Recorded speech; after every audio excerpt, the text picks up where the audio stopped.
day in Tampa. It's a good football day. It's throwback day. They're bringing out the creamsicle uniforms for the Tampa Bay Buccaneers against their old NFC Central Division rival, the Green Bay Packers. It's the Green Bay Packers and the Tampa Bay Buccaneers on the NFL on Fox.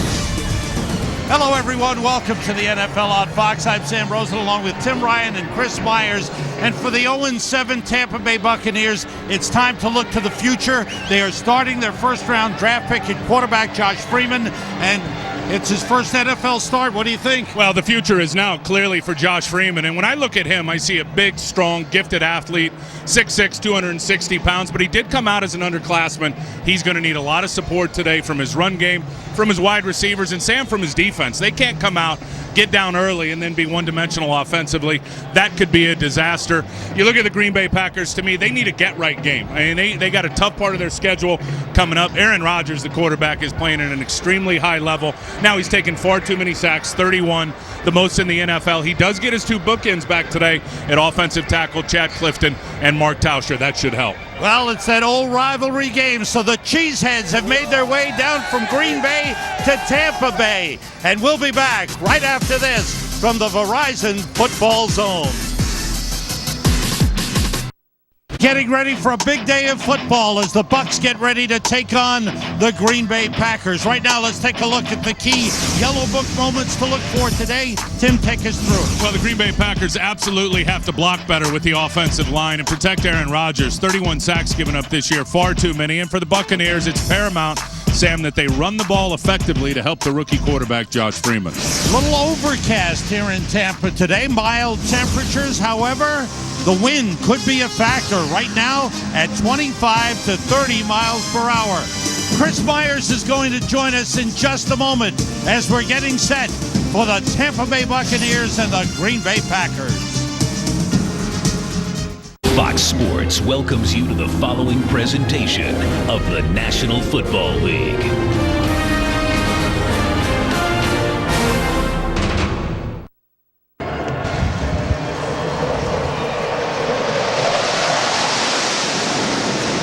The flyover, the stadium here in Tampa. Key inactives for the coaches today. Green Bay with a long list, including Jason Spitz, who is done for the season. He has been put on IR. Jordy Nelson still out at wide receiver. Brandon Chiller is out at linebacker. And Tampa Bay missing their top wide receiver, Antonio Bryant. Good to have Chris Myers back with us. He's on the sideline. Let's join him right now. And Sam, battling the win, excuse me, sir. 21-year-old Josh Freeman admitted he had a nervous night last night, but felt better when he hit the field. He's been getting advice from everybody, family, friends, teammates, even Aaron Rodgers, who it took 3 years to get his first NFL start, said, hey, things are going to happen faster than you can ever imagine, even in your own mind, and good luck. But his offensive coordinator, Josh Freeman's position coach, said maybe the best and simplest words, play fearless, not reckless. That's like you, Chris. Well, the Bucs have won the toss, and they've elected to receive. Mason Crosby teeing it up, so Josh Freeman will get the action right away. Back deep is Clifton Smith. He's back after missing some time with a concussion. Crosby kicks it off. With the help of the wind, it's 9 yards deep in the end zone. It's a touchback. And the Tampa Bay Buccaneers welcome first-round draft pick Josh Freeman out of Kansas State, the youngest quarterback ever to start for the Bucs. You see the lineup. Ernest Graham is at fullback. Maurice Stovall starting at wide receiver with Antonio Bryant out. Kellen Winslow is the leading receiver. Jeff Bain is back at center. That solidifies the offensive line. Well, that's a huge part, I think, Sam, of Josh Freeman getting the start. I don't think there was any way, even if he was ready a couple of weeks ago, Freeman, they were going to put him out there without Jeff Bain in front of him, the center that's helping out and calling all the protections for the offense. And here we go. First NFL start for Josh Freeman. Swings it out to Cadillac Williams. The ball is dropped. It's incomplete. Take a look at the Green Bay Packers, who have switched to a 3-4 defense, and they're still adjusting to it under defensive coordinator Dom Capers. Ryan Pickett, the big man in the middle. We'll see a lot of B.J. Raji. 4 linebackers. Aaron Campman not getting as much sacks as he has in the past. Clay Matthews, good start to his rookie season. Secondary, Charles Woodson, the dangerous man there. John Gilmore comes in at tight end, replacing Kellen Winslow. Cadillac Williams squeezes through the hole and gets about 5 on the play up to the 25-yard line. Nick Barnett, the inside linebacker, making the tackle. Yeah, they're going to need to run the football today. There's no question. And I think when you look at this offensive line in Tampa, and really since training camp, remember when Jack Gzitsky was here, the offensive coordinator, since been fired, they implemented that zone running scheme. With the offensive line and everybody coming off on a track, I would think, and we saw a little bit of it there, you're going to see more lead blocking out of the fullback, more doubles, more pulls up front by the offensive linemen. They're going to get back to the power game. To me, it's how they're suited physically. Here's 3rd and 5. Kellen Winslow back in. Sammy Straughter, number 18, in as a 3rd wide receiver. Freeman steps up, in trouble, looking to run, and he slides. He's going to be short of the first down. Now, that's a bit of a rookie mistake. He went to the ground and slid, but when he goes down, it's where the ball is. You can see he's confused, but the spot is about the 29-yard line. Yeah, the spot is right. He needed to lay out and slide head first, if you will, to get that ball past the sticks to pick up the first down. Raheem Morris, the rookie head coach. You see the first down marker, the yellow line. And he slides down, and by where his rear end hits, that ball is behind the 30-yard line. Dirk Johnson back to punt. Come on, Williams is deep. High kick. Williams comes up, takes it at the 30. Couple of nice moves. Stays on his feet. There's a flag on the play. Williams on a good return is tripped up and falls forward to the Bucs' 44-yard line, but there's a flag back on the other side of midfield. We'll check it out. Good return of 27 yards for Tramon Williams. Our referee is Pete Morelli. Number 33 of the receiving team. 10-yard penalty. Will be first down. Timeout. That wipes out a good return, but the Packers have the ball for the first time this afternoon. Check out the lineup on offense for the Packers. Aaron Rodgers, as Tim mentioned earlier, he's the top-rated quarterback in the NFL. Ryan Grant, the number 1 running back. John Kuhn sees a lot of time at fullback. Greg Jennings, dangerous wide receiver. Packers' all-time leading wide receiver is Donald Driver. The offensive line has got Chad Clifton and Mark Tauscher at the tackles. First time they've played together since last December. 5 consecutive ratings of over 100 for Aaron Rodgers. Packers start from the 20. Quick outside to Greg Jennings. Nice move on Aqib Talib, but Talib stays with him. Takes him down at the 26. The Bucs have turned over a lot of their defense, especially up front, though the anchor is Chris Hovan in the middle. Jimmy Wilkerson provides the pass rush. The linebackers, Barrett Root is the leading tackler on the team.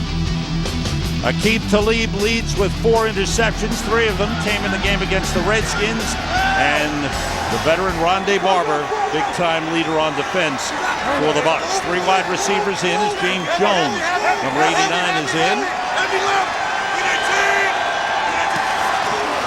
Rodgers on 2nd and 4. Puts it up for James Jones. He's got it in stride, and he will take it in. Touchdown, Packers.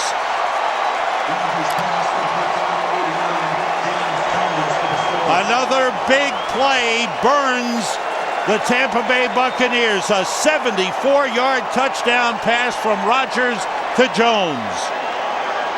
And there's a flag for excessive celebration against the Packers. And that's the guy that's had the bullseye on his chest out on the island has been Albert Mack when he is out there. And you saw the safety rotate right down into the running zone. Aaron saw it, had one-on-one coverage, and threw an absolute strike. And just another big play, Sam, given up by this Bucs defense. That's been their Achilles heel all season. They have given up 6 touchdown passes of 50 yards or more this season. There is no foul on the play. All right, they're picking up. Well, Pete Morelli says they're picking up the flag. Mason Crosby for the extra point. So a fast start for the Packers, and this is exactly what they wanted to. Well, that's the guy that they need to step up. Look, you're going to see Greg Jennings locked up in coverage on Rondé Barber. Talib will be locked up over on Greg Jennings, and you're going to see James Jones needing to step up and have a big day, and he starts real well with that deep route touchdown. Perfect pass from Rodgers to Jones. Today's Game on Fox is sponsored by Southwest Airlines. Go to southwest.com, grab your bag, it's on. We are back in Tampa. Albert Mack got burned on that one by James Jones. Well, he did, but to his defense, and really I think he thought he had help from Savvy Piscatelli, the safety. He's playing from a trail position. Yes, he's in man coverage, but I believe he thought he had some help over the top from the safety. Savvy Piscatelli rotated up into the box, and it was Mack all by himself down the sideline. Crosby kicks it off. Clifton Smith on the return. Spins at the 25, falls forward to the 28-yard line. For Aaron Rodgers, his longest touchdown pass of his career. 74-yarder and a perfect throw to James Jones. And there's the 21-year-old quarterback out of Kansas State. Josh Freeman, 17th pick overall, has not started a game since last November when he started for Kansas State against Iowa State.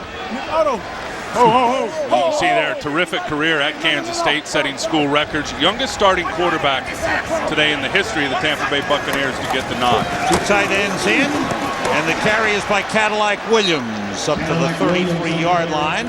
Got about 5 on the play. A.J. Hawk and Clay Matthews combining on the stop.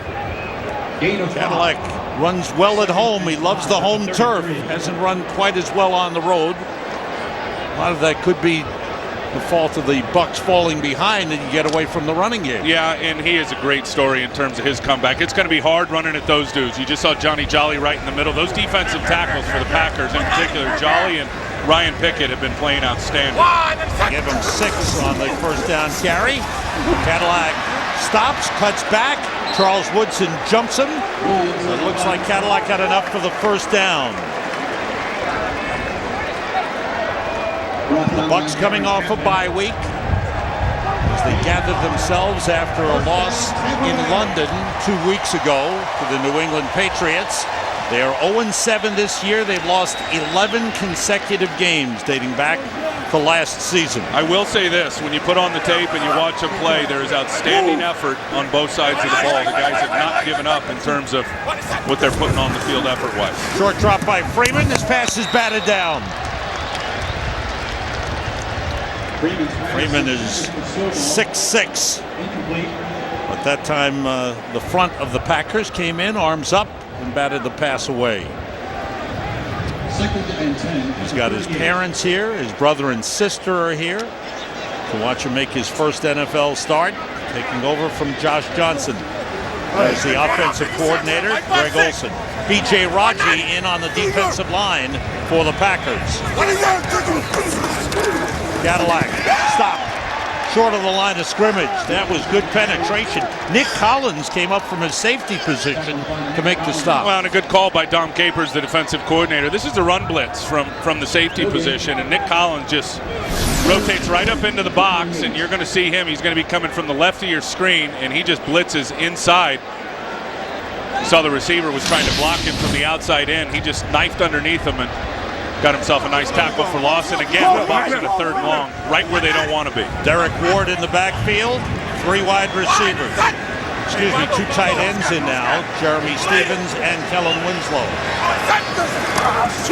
On 3rd and 11, Freeman rolls, and his pass might have been tipped by Charles Woodson, intended for Kellen Winslow. That's the guy that they will look to shut down, and the Packers stop him on this series. And that's the guy Josh Freeman says he feels most comfortable with. Kellen Winslow is an outstanding talent and is the number 1 option and the number 1 receiver here. That'll be a matchup that is going to be fun to watch all day. Charles Woodson locked up on Kellen Winslow. You got to treat Winslow as a wide receiver, Sam, when he's lined up in the slot. Dirk Johnson's second punt. Tramon Williams is back at his 15. Good high kick. Williams from the 11. Good coverage by the Bucs. Torrey Cox was down there to make the tackle. The helmet came flying off. 51-yard punt. Good day in Tampa Packers leading. Aaron Rodgers is playing today's game with a steel plate in each of his shoes, missing practice time this week because of a foot injury on one side, a toe injury on the other, but it has not affected his game already with the longest touchdown pass of his career. Sam, Tim? And thanks, Chris. He has thrown touchdown passes in every game this season and in 15 consecutive games. Off the play fake, wants to go deep again. It's intercepted. Albert Mack picked it off, brings it back. Cuts in, still on his feet, trying to get one more block, but he's taken down by Aaron Rodgers at the 8-yard line. Redemption for Albert Mack. He got burned last time, and he picks this one off.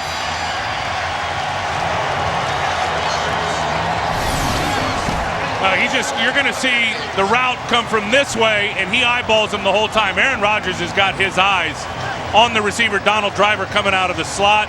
Albert Mack read it the whole way, undercut the route, got a nice interception, and puts him right down in the red zone.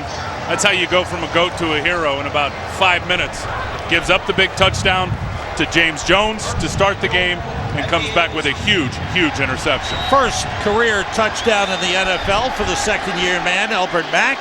Only the third interception thrown by Aaron Rodgers this season. Derek Ward in the backfield. Two tight ends. Ward cuts it in and gets down close to the 6-yard line.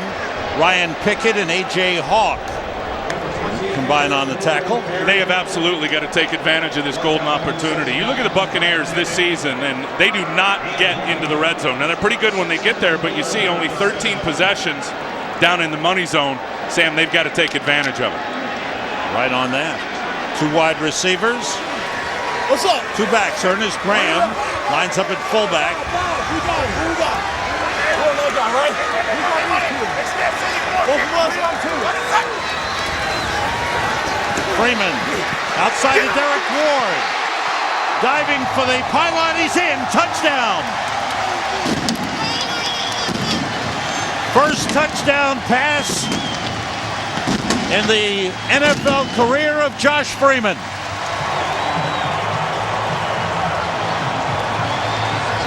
Smile on his face. Well, you got Aaron Campman in coverage on Derek Ward. That's just not going to happen. And a terrific read from the quarterback, Josh Freeman.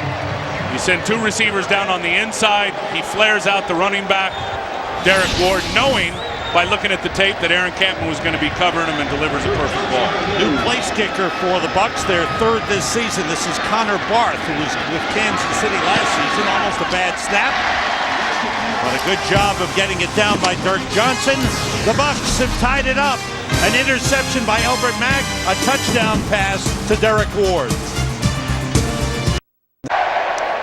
Back here in Tampa, where the Bucs have tied it up. Albert Mack with the big interception. And Josh Freeman cashed it in with his first NFL touchdown pass. I talked to Josh Freeman before the game, Sam, down on the sidelines. I just sat down in front of him. He was sitting on the bench. I said, "You nervous?" He said, "Not really." He goes, "Believe it or not, I thought I would be more nervous." And then we started talking about, your thought process going in, and he was all over the same thing Aaron Rodgers told us yesterday about the first start, that mentally he's got to slow things down because he knows physically it's going to be much faster than he anticipated. Connor Barth kicks it off. The wind holds it up. Short kick, and it's taken by Spencer Hagener, the backup tight end, the converted linebacker, who takes it up across the 30-yard line to the 31-yard line. So the Packers and Bucs tied at 7. Packers on offense when we come back. Guys going out there and being with the troops, and of course our blessings and our prayers are with all of our troops there in Afghanistan. I'm sure they were thrilled to see the guys there. They did a great job on the show, and it was heartwarming, and it finished with Terry singing. Let's go to the sideline to Chris Myers. Well, Sam, it was touching for Packer punter Jerry Kapanos, whose brother Matt, a captain in the 82nd Airborne, earned a Bronze Star serving in Afghanistan and Iraq. Kapanos said he's from a family of military. He wears a different uniform, but never it's lost what they do for him and our country. Thanks, Chris. 2nd and 5 for the Packers. Ryan Grant looking to cut it back, finds the opening. A little stiff arm gains him a few more yards into Bucs territory across the 45-yard line. Denard Jackson took him down, 19-yard run. Very good block by Scott Wells here. Hovan's going to come inside. Watch how Wells finishes him off. Gets him to the ground. Then you see the cutback, and then Denard Jackson late rotating up to make the tackle. Misses the tackle and gets another 5 or 6 yards to Ryan Grant. The rookie Roy Miller out of the University of Texas replaces Ryan Sims on the defensive line. John Kuhn is in at fullback for the Packers. Here's Ryan Grant again. Solid run inside the 40. So manning our studio in LA is Chris Rose, and he's got an update for us. Chris. Sam, in Chicago, Cards scored on their first drive. Warner to Fitzgerald. Here it's Cutler to Greg Olsen, his 4th TD catch of the year. Covers 33 yards. We are tied at 7 in the Windy City. Back to Sam, Tim, and Chris.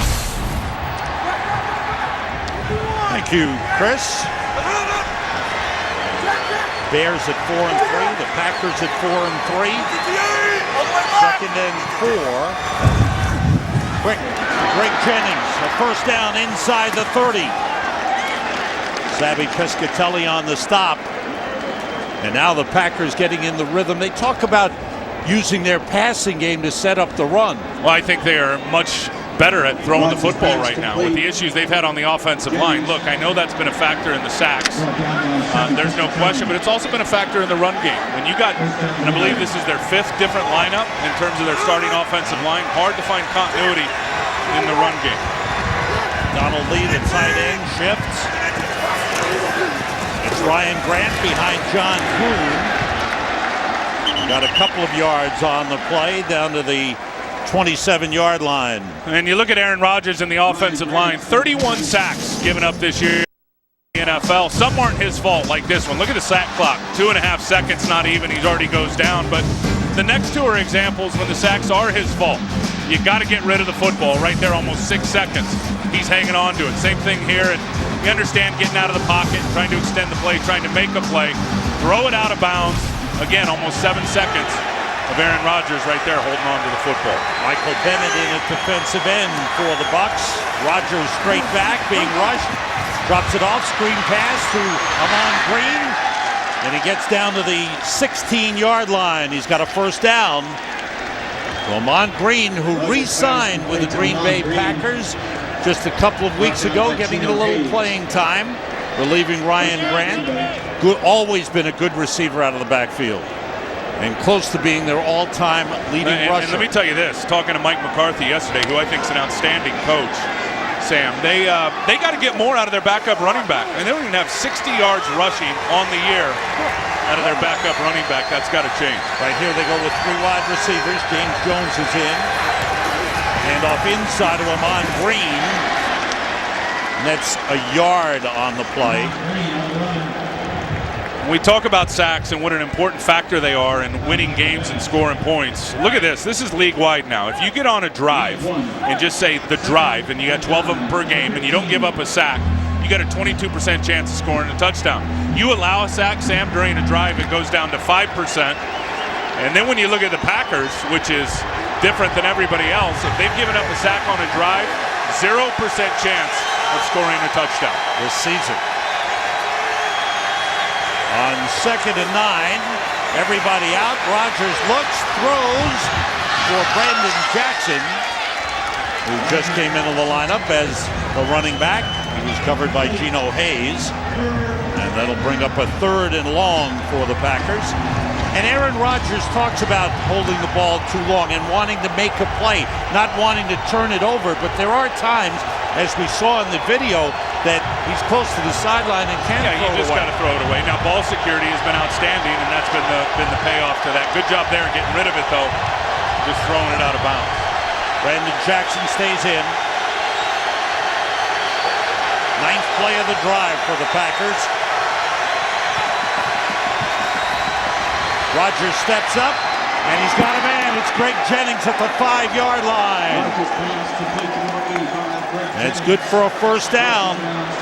He's covered by Aqib Talib. That's a key matchup in the game. And Greg Jennings talked to everybody on the Packers. They feel he is one of the elite receivers in the league. Yeah, these guys don't have it straight. Look at Rondé and Aqib. I mean, they're talking. Barrett Roots trying to get it straight. A little bit out of sync in terms of their communication. Forces an often soft coverage.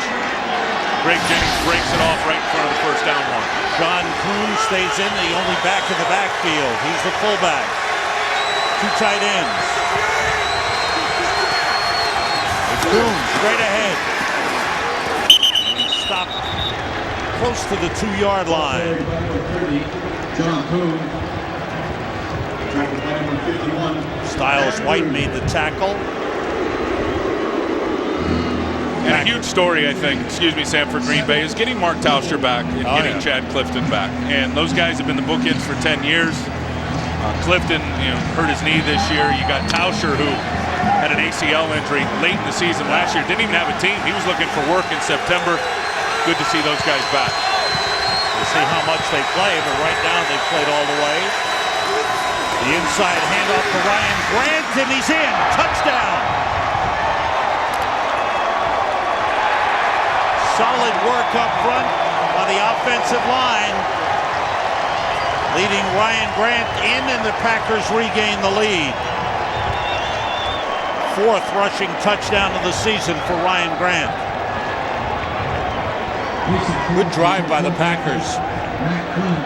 They moved the ball through the air, threw in a couple of runs, and they protected Aaron Rodgers. Mason Crosby's extra point is good. The Packers have a 14-7 lead. They've been a good first quarter team most of this season. Ryan Grant follows the blocking up front into the end zone. 11 plays, 69 yards, and they're the bookend tackles we were talking about. Yeah, and I think much better as pass protectors than the 2 young kids they had out there in Alan Barber and TJ Lang, the 4th-round pick. But I would think as the Packers, their ambition in this game was, if things go right, Sam, get up a couple of touchdowns, and I think we will see the young kids out there playing as well. At least that's what Mike McCarthy told us. Long line drive kick by Mason Crosby goes through the end zone for a touchback. Well, weekdays, we want you to make lunchtime your new prime time. Log on to foxsports.com and we bring you Lunch with Benefits. Great sports shows, original sports shows every day. Monday, it's the after party with Jake Glaser. He talks to all the top players on Sunday. And then on Tuesday, it's Coach Speak with Brian Billick. And he'll have John Harbaugh of Baltimore, Mike Singletary of San Francisco, Jack Del Rio of Jacksonville, and Mike Smith of Atlanta as his guest to talk football. It's every day. foxsports.com on MSN, 1 o'clock Eastern Time. Derek Ward carrying on first down. Short pickup. Chris Rose has an update on what's happening in Atlanta. Chris. Yeah, Sam, it's getting ugly for the Redskins. Jason Campbell to Fred Davis to Ty Hill. Boop. He returns at 62 yards for his first career touchdown. Not exactly the way Sherman Lewis threw it up in the bingo parlor. It's 14-zip Atlanta. Back to Sam, Tim, and Chris. A lot of problems for Washington. You're right, Chris. Thank you. For Atlanta, trying to keep pace. 3 games behind. First place, New Orleans. Off the play fake. Freeman still has it. And he completes it to Kellen Winslow at the 35-yard line. For a big man, 6'6", 250, he moves very, very well. Well, he does, and had 14 rushing touchdowns. But it's really, you got a blitz coming this way from Al Harris. Watch the block. It's actually Ernest Graham, the fullback, comes out and gets a nice block on the corner blitz. Al Harris knocks him off by some time and then delivers a perfect throw on the run to back across the formation. Brian Clark, number 87, in at wide receiver. That was a 17-yard pickup on the last play. Derek Ward on the carry. Short pickup again. Maybe just, let's give him no gain on the play as they give him forward progress back to the 37-yard line. Very good play by the first-round pick, B.J. Raji, who is starting to flash a little bit, number 90. You see him just lock out on Jeremy Zutaw and knock him about 3 yards in the backfield. I'll say this, Sam, and watching the tape, those guys up front, Pickett, Raji, Johnny Jolly, And Mike Turgovac, I think, coming over from Carolina, now the defensive line coach, has done a terrific job with those guys, and it's showing up on tape. Two tight ends in, Jeremy Stevens and John Gilmore. Freeman short drop, and the pass batted down. Intended for Brian Clark, and well covered by Tramon Williams. Bring up a 3rd and long for the Bucs. They are turning up the heat. I have seen 4 or 5 run blitzes already in this game from the Packers. We just saw a 0 blitz there where they were sending 7. Had no help on the back end with safeties over the top. They're obviously not giving a lot of respect to the quarterback. I mean, clearly, and trying to put pressure on him and force him into some mistakes. They want to show him everything, but the good thing for Freeman is he's got his offensive line intact, and they're helping him. Sammy Slaughter in as a 3rd wide receiver. Freeman in trouble. Moved out of the way and gets it to Derek Ward. Breaks free. And he is pulled down. What an effort by Derek Ward. Al Harris finally took him down inside the 25-yard line. A pickup of 39 on the play. And how about the mobility of Josh Freeman? Well, you got 2 backers coming in blitzing, and it is the mobility of Josh Freeman. He's able to get away from Nick Barnett. And again, without setting his feet, which to me is a great example of arm strength, and delivers a perfect ball. What did Greg Olsen tell us about his quarterback? He needs to be able to throw under pressure. We don't know if he can do that. He's done it already a couple of times well today. End of the first quarter. Packers lead the Bucs 14-7.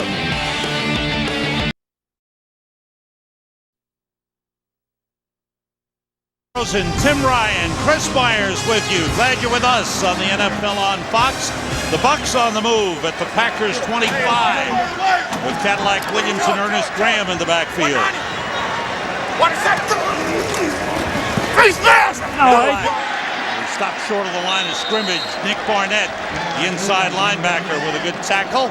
And we go down to the man who has joined us in Sunshine Country. He loves these warm weather games. Here's Chris Myers. Sam, Josh's father, Ron Freeman, is here with family. Ron played 3 years in the USFL with the Orlando Renegades and Pittsburgh Maulers, and actually coached. He's wearing the white hat. He coached the high school defense against his son back in Missouri before the game. He said he leaned on Tony Dungy for some advice for his son, and Dungy said, "You did a great job raising him." But Tony Dungy and Josh Freeman talk on a regular basis. Thanks, Chris. And Josh's brother looks just like him. Oh, that's a great tackle by Charles Woodson on Cadillac Williams, who's trying to get outside and got nothing going. So 2 good stops by the Packers. Well, they are just blitzing the run and getting after it. I mean, they got linebackers. Everybody's getting downhill. And then watch Woodson, the downhill backer, Campman outside backer forces it to bounce, and then Woodson knifes in there. He has been so good since he came to Green Bay. You remember when he came over from the Raiders? This guy was a Heisman Trophy winner, right? When he came over from Oakland, a lot of people thought, how much career does this guy really have left? He's been better here, far better here than he was with the Raiders. Packers have 6 defensive backs in on 3rd and 12. Freeman with time. Nobody open. Looking downfield, he lofts it out of bounds.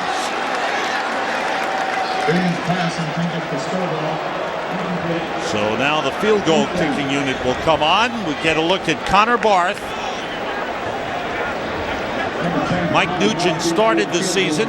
He was cut. And then they followed up with Shane Andrews, who attempted 1 field goal, and then he was released. And now here is Connor Barth, who was 10 for 12 for Kansas City last season. This is a 45-yard attempt. Kirk Johnson, the holder. On the way, and he pushed it outside the upright. It started to draw back in. There is a flag down. Illegal formation. Number 69 did not line up on the line of scrimmage. Penalty will be declined.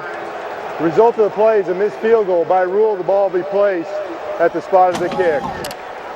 So the Bucs fail with an opportunity to get points on the board. Connor Barth's first field goal try as a Buck misses. Packers start from the 35-yard line, their 4th possession of the game. 2 touchdowns, 1 interception. Spencer Havner moves back in an H-back position. Off the play fake. Rodgers rolling, going to run with it.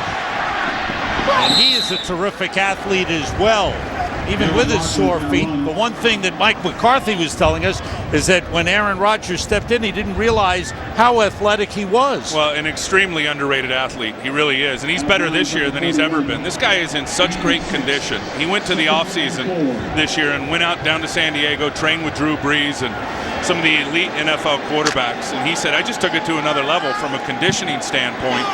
And it shows. I think he's leading the league in rushing for quarterbacks. Very athletic. Kuhn, the fullback, in motion. Fullbacks in there. The handoff to Ryan Grant. Lost a yard. So they lined up in a running formation. They had Kuhn and Quinn Johnson, two fullbacks in the lineup. Ran with Ryan Grant, lost a yard. Yeah, we like to call that 30 personnel, 3 running backs in the game, no tight ends. And what you're seeing, I think, out of Tampa that we hadn't seen a lot of in the first 5 or 6 games, saw more of it, Sam, against New England a few weeks ago. They're doing a lot more of 8 in the box, getting that safety. Remember the old style Tampa, let's play the run with 8 defenders? They're doing a lot of that this game, putting that extra safety up in the combat zone. They split the tight end Havener wide left, 3 wide receivers on 3rd and 4. Rodgers with time, and that's batted down. Tried to get it to Donald Driver. Rondé Barber, well covered, did a good job. 2 veterans there, Donald Driver and Rondé Barber. That's a good matchup. Both 34 years old. Both want to play, I think, till they're about 40 years old. So that should be a good matchup. Sam, I think part of it was they sent 5, Tampa Bay defensively, sent 5 guys after the quarterback, which is going to put guys in man coverage, and Rondé stuck to Driver like glue. First punt of the game for Jeremy Campbell. He blocked it, and it's picked up. And heading in is Rondé Barber. Touchdown!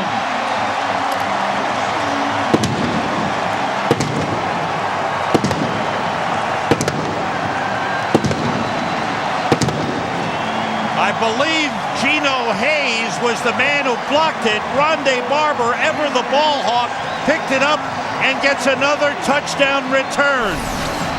Well, and there he comes. Oh, yeah, he goes right by the center, and nobody even touches him. He goes by Good and then the right guard, and nobody steps down. The right guard has got to step down to block. Gino Hayes, nobody touched him, came through scot-free. Campanos had no chance. 14th career touchdown for Rondé Barber. But what a play by Gino Hayes. The extra point try by Connor Barth is good. And the Tampa Bay Buccaneers have tied the game. Campanos didn't know what hit him. It was Gino Hayes, and there was Rondé Barber. And the Bucs have tied it.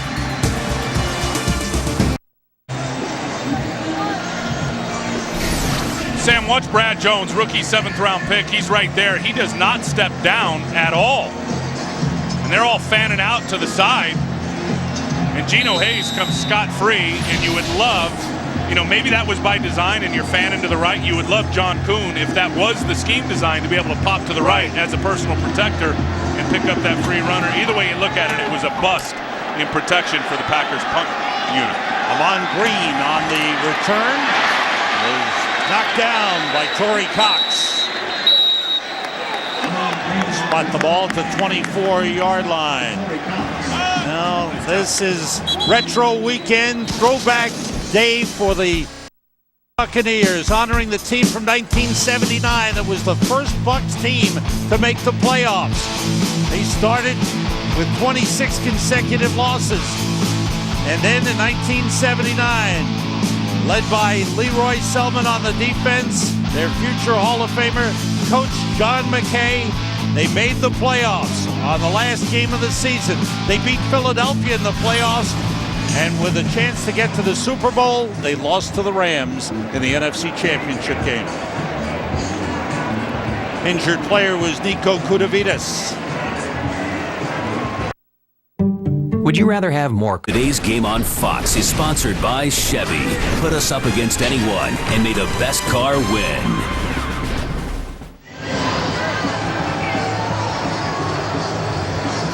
Back in Tampa, and there's the team from 1979 being honored today. Leroy Selman singularly being honored, going into the new Ring of Honor.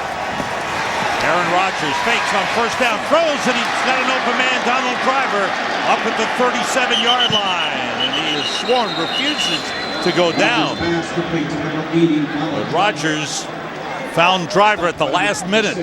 Well, and that time was thrown against a zone, and like a real zone, an old school Tampa zone where guys were playing in underneath coverage, including Rondé Barber.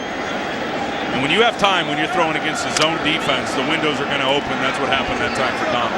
Donald Driver, a catch in 119 consecutive games, a Packers record. Ahman Green and John Kuhn in the backfield. Greg Jennings motions. Play fake. Rodgers going outside for Jennings, threw it high. May have thrown it away because he was double covered on the play. Second and 10 at the 37. Second and 10 for the Packers. For the Bucs, coming off the bye week, during the bye week, the rookie head coach Raheem Morris showed them highlights of the positive things of the first 7 games. Yeah, at 0-7, there aren't a ton of them, but there were enough that he highlighted them and said, guys, let's keep thinking positive as we head into the midpoint of the season. And let's be honest, Sam, they do have some outstanding leadership, especially on the defensive side of the ball with Hovan and Barber and some of those guys to lean on. 3 wide receivers. Inside handoff to Ahman Green, bounced off one man and gets across the 40 to the 41. Let's check out Arizona at Chicago and go back to Chris Rose. Sam, no Anquan Bolden, no problem for Kurt Warner. He's hooked up with Larry Fitzgerald not once but twice today. That from 17 yards out. And the Cards up 21-7 on the Bears. Back to Sam, Tim, and Chris. Thanks, Chris. Arizona in first place, 4-3, a game ahead of San Francisco. The Bucs crowd gets loud on 3rd and 6.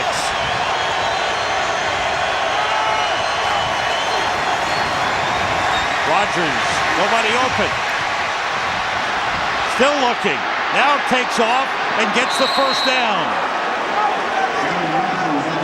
He kept waiting. He wanted to go deep. The Bucs did a good job of coverage. Well, they did a good job in protection, too. Watch Chad Clifton kick back and block Greg White. Does not let him get to the outside. Greg White tries to counter, come back inside. Or, excuse me, yeah, Styles White. G. White. G. White. Really a good job, though, by Chad Clifton. Good to have him back there at left tackle. Well, that's the comfort that Aaron Rodgers talked about with having Clifton and Tauscher at the tackle. Yep. The great experience they bring to the offensive line. Ryan Grant behind Quinn Johnson. Was hit hard as he crossed midfield.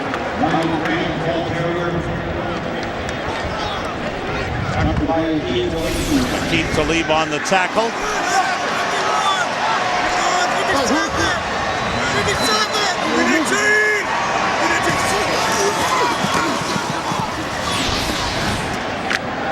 Scott Wells pointing out the Mike linebacker, letting everybody know what, and typically when a center does that, he's letting the offensive line know this is the Mike.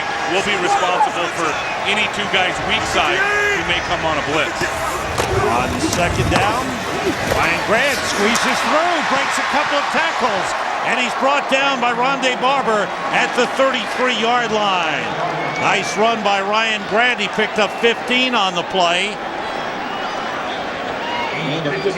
Oh, he can be a workhorse now, Ryan Grant. He's just going to come right through here. You're going to get a missed tackle. Will Allen up in the hole. 26 right there. Will Allen's got to make that tackle. You got to get your head across his body. If you don't do that on Ryan Grant, he's every bit of 220 pounds. He's got enough power to run right through those arm tackles that safeties are trying to put on. 8 carries, 52 yards for Ryan Grant. First down, it's Grant behind Kuhn. That time he's tripped up. Kennard Jackson comes up to make the tackle. Good play by the Bucs safety. And I think when you look at this run game, Ryan Grant last year, 1,200-yard season, I believe a career high. I think he's on pace, Sam, for that same thing this year, over 4 yards a carry. But I think what's hurt him, number one, the sacks, all the negative plays, all the penalties that they've had. They've been in a lot of long-distance situations, which I think has really kind of neutralized what they can do in the run game. Single back is John Kuhn, the fullback. 2 tight ends. On Rodgers being pressured, throwing deep. He's got a man. Touchdown! Donald Driver with a beautiful catch.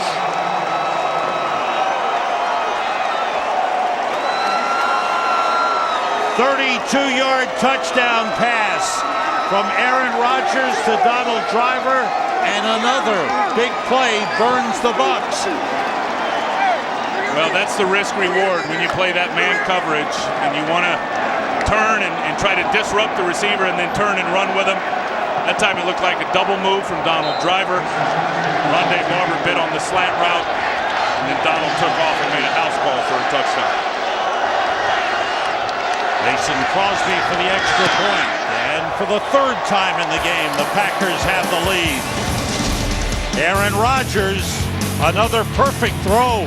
Driver with a great catch and tiptoes in. Touchdown. Rondé Barber has always been a gambler, and he loses here. He gambles and wants to bite on the slant route and thought he was going to undercut it and get a pass breakup or an interception. Donald Driver stuck his left cleat in the turf and went back to the outside and just ran away from Rondé Barber, who got burned a little bit thinking he was going to make a big play. Now, on that drive, Packers had 5 runs, only 3 passes. Did the run game, the good running of Ryan Grant, help set up that touchdown pass? I think it did.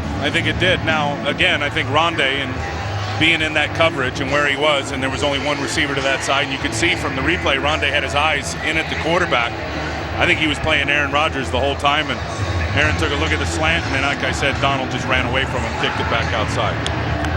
Maurice Stovall, the up man. Clifton Smith is deep to receive the kick of Mason Crosby. Packers with a lead for the third time in the game. The wind blows the ball off the tee. So Tramon Williams will come in to hold the ball on the tee. On the tee, there is Donald Driver. In receptions of 20 yards or more, there's Donald Driver with 11 now this season to lead the NFL. Now, the guy's amazing. All-time leader in receptions for the Green Bay Packers. Asked him about that yesterday. I said, did it sink in yet? Because I didn't really think much about it until Sterling called me. Then once Sterling Sharp called me, I was like, wow, and this has really happened. And then he called James Lofton. He said, you know, now I want your reception yards record. You're next. I need 1,100 yards. Whoa, look at that kick. Will it stay in the stadium? Off the wall.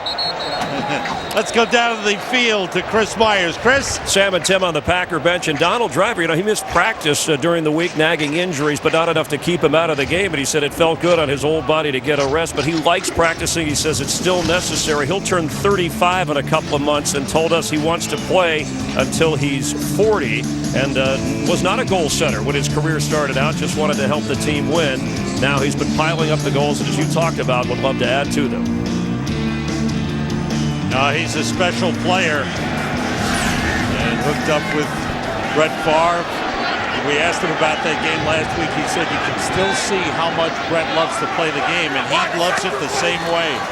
Play fake by Freeman on first down. In trouble, he rolls away. There's a flag on the play.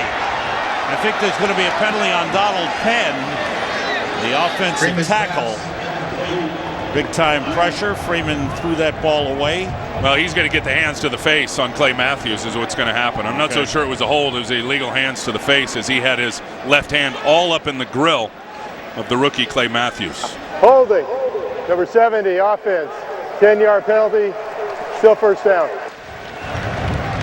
I guess holding him by his face is the call. Watch Donald Penn's left hand. Look, yeah, I'm going to hold you by your jaw up under your grill. He had one hand on his arm, the other on his face. And Donald Penn called for the hold. That sets the Bucs back to the 10-yard line. Cadillac Williams and Ernest Graham in the backfield. Graham the fullback.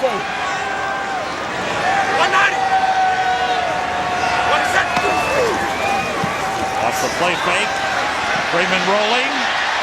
And he is hit by A.J. Hawk. And that time he didn't get rid of the ball. He was near the sideline, could have thrown it away. A.J. Hawk took him down for the sack. Well, you can't take a loss like that. That is absolutely a rookie mistake. I mean, you break contain, and you get outside of the pocket. Watch the sack clock here. Quarterbacks, you want him to get it out at 3 seconds. Okay, he's extending the play with his legs, trying to make something happen. you're almost at 5 seconds. You're outside of the pocket. Guys in the NFL will absolutely run you down.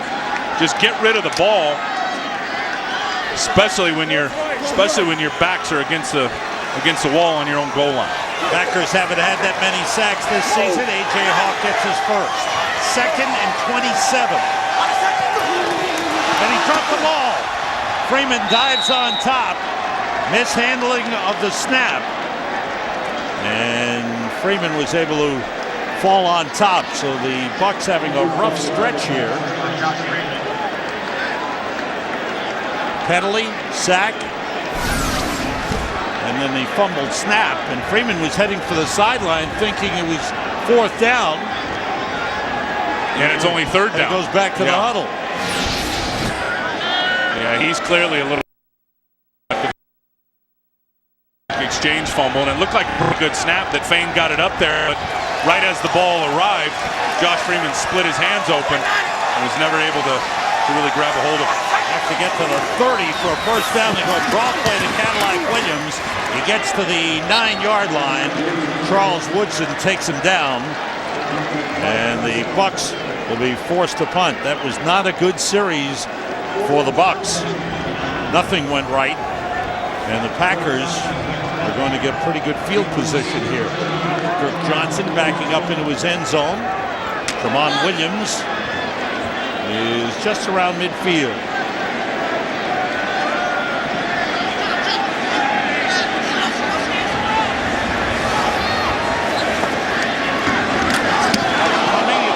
Punt. They may have gotten a piece of it. Takes a Bucs roll, but it rolls dead at the 45-yard line of Tampa Bay.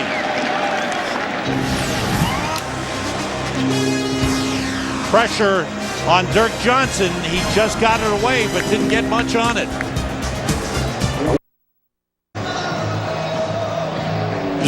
One of the reasons the Packers defense improved, Kevin Green, who is the all-time sack leader as a linebacker himself, a first-year coach, and working with Aaron Campbell, who's gone from that pass-rushing lineman to a 3-4 linebacker, and says that Campbell will be a better player because we'll get more out of him in all 3 areas, his coverage, his pass rush, and stopping the run. And Green says as a coach, it's an adjustment. He lets the players do it their way, and then he said, I show them my way, and they see what works. Thanks, Chris. And he did it. He made that switch. And one thing about Aaron Campbell, he told us yesterday in our meetings, he said, now I know the defense better. I know where everything fits. And they stop the play. Flags go down. False start against the Packers. False start. Number 70 offense. 5-yard penalty still. First down. Yeah, he was a great player. I was at USC when he was out in Los Angeles with the Rams, so we get to hang out a little bit every once in a while. And look at him when he was in St. Louis, or excuse me, LA with the Rams, and playing defensive end with his hand down in the dirt, sacking the quarterback. He goes over to the Steelers for about 3 seasons, now converted to a true outside linebacker, just killing running backs. He gets the sack there, and then went on to Carolina and absolutely thrived down there with Dom Capers as well. On 1st and 15, Ryan Grant carries for a couple of yards. The Packers with a chance to widen the lead. This is their 6th possession of the first half. They've scored 3 touchdowns. The big plays, 74-yard touchdown pass and a 32-yard touchdown pass thrown by Aaron Rodgers. Ryan Grant, who seems to pick up more yards than more times. He's a bruiser. He's a bruiser. He's underrated in terms of his size and his power. Not a lot of people talk about that, but he's every bit of 220 pounds. 3 wide receivers. James Jones in the 3rd wide receiver. Rodgers still with it. Spins. Looking and throwing, and throws it away. He was in trouble. Big rush by Styles White.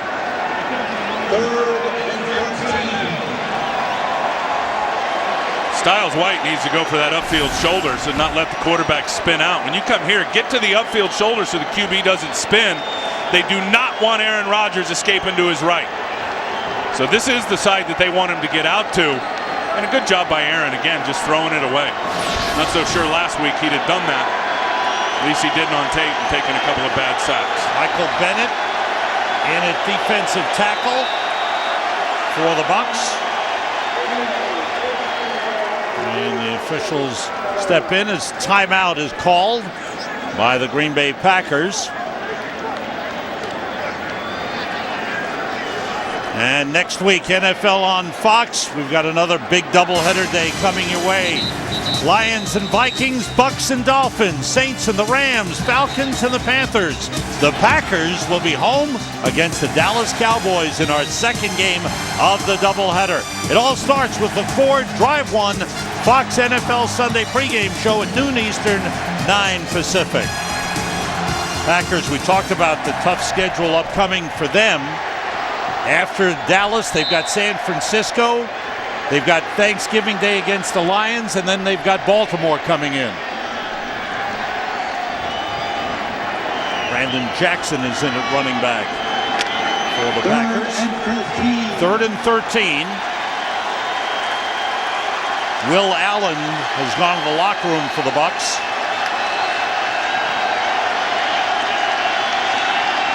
The draw play to Jackson, and he's stopped by Rondé Barber. Bucks had that spelled out. So after getting great field position, a quick penalty set the Packers back, and they didn't get anything going. Yeah, good job. Defensive series. Very good defensive series. I'll tell you one thing, and the Bucks' problems have been busted coverages, clearly in this game. In terms of giving up the big plays, looks like they've settled into running some more zone now. Capanos with the punt, and on the return, it's Clifton Smith fighting his way up close to the 30-yard line. They give him forward progress at the 28.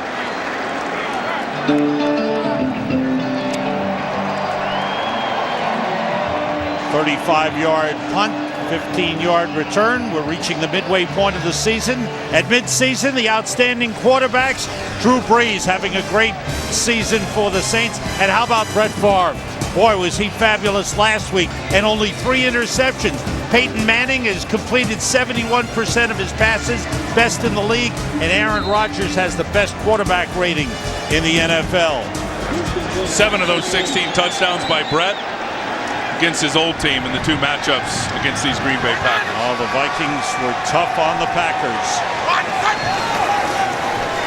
Josh Freeman throws, and a good grab by Maurice Stovall at the 41-yard line. Stovall getting playing time with Antonio Bryant out today. This guy needs to step up. I mean, he has always had the big body and very good on special teams. He needs to step up in the receiver corps because I think he's loaded with talent. He's just going to run a deep crossing route, and the ball is perfectly on time right out of his break. And I think when you look at Stovall, and I remember a couple of years ago, Rondé Barber said, he's our Marcus Colston. We got to get him on the field more, and he's got to step up. Off the play fake. Freeman throwing, and it's intercepted by Tramon Williams. That's Nick Collins, excuse me. Nick Collins with the interception. And that pass was underthrown.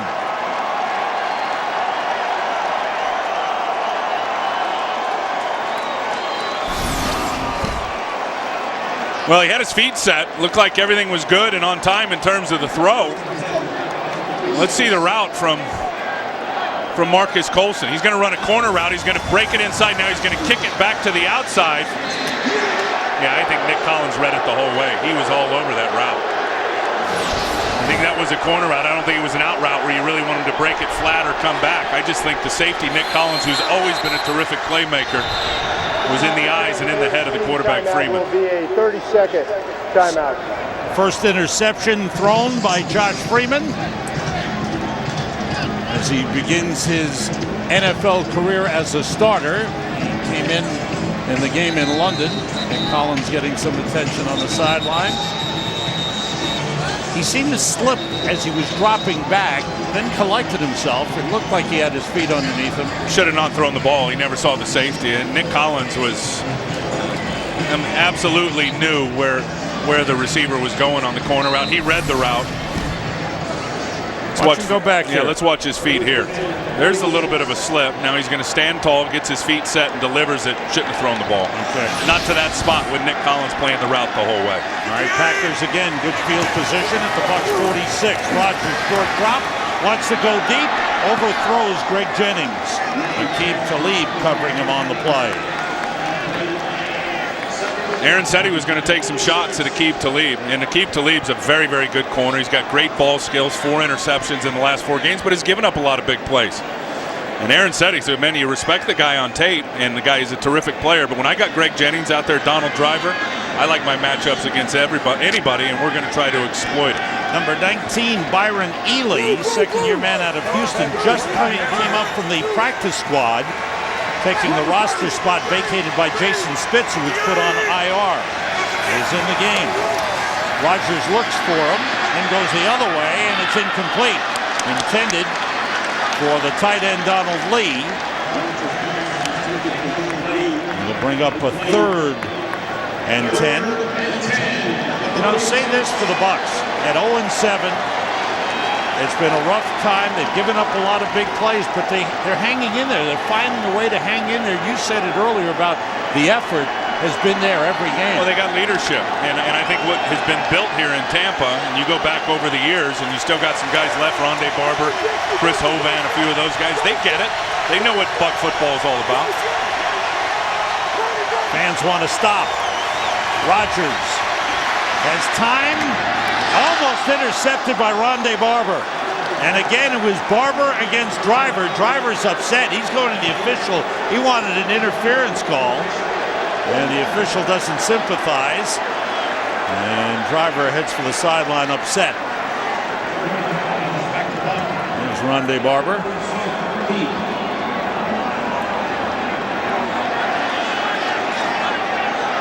Jeremy Capanos. This one away. Good high kick. Clifton Smith lets it bounce at the 5. The Packers are around it. It takes a Packers bounce. By staying in the field of play. There is a flag on the play. There's Driver. Rondé right there.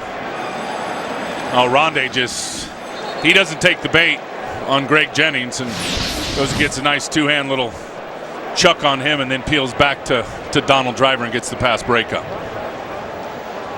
12 men on the field. Receiving team, the penalty will be declined. First down, Tampa Bay. So the Bucs will get the ball at their own 6-yard line. And the young head coach, Raheem Morris, had some upheaval, as you mentioned, the firing of the offensive coordinator, Jeff Jagodzinski, before the season got going. Greg Olson taking over. Sam, I'll say this, just in talking to the players, and yes, he's green, and this is all, it's a big spot for Raheem and all that. The players love him. Every guy we talked to, Rondé Barber included, they love Raheem Morris. Even I think Kellen Winslow said, we desperately want to get a win. We want to win for Raheem. The players really appreciate what Coach Morris is all about. 3 wide receivers in. They run it with Cadillac Williams. Across the 10 and up to the 12-yard line. 6-yard pickup on first down. B.J. Raji in on the stop. The Packers' first-round draft pick. Rookie out of Boston College. There's Kevin Green on the sideline. There's B.J. Raji. Sammy Stroughter in as a 3rd wide receiver for the Bucs. Again, it's Cadillac Williams. And he's very close to the first down.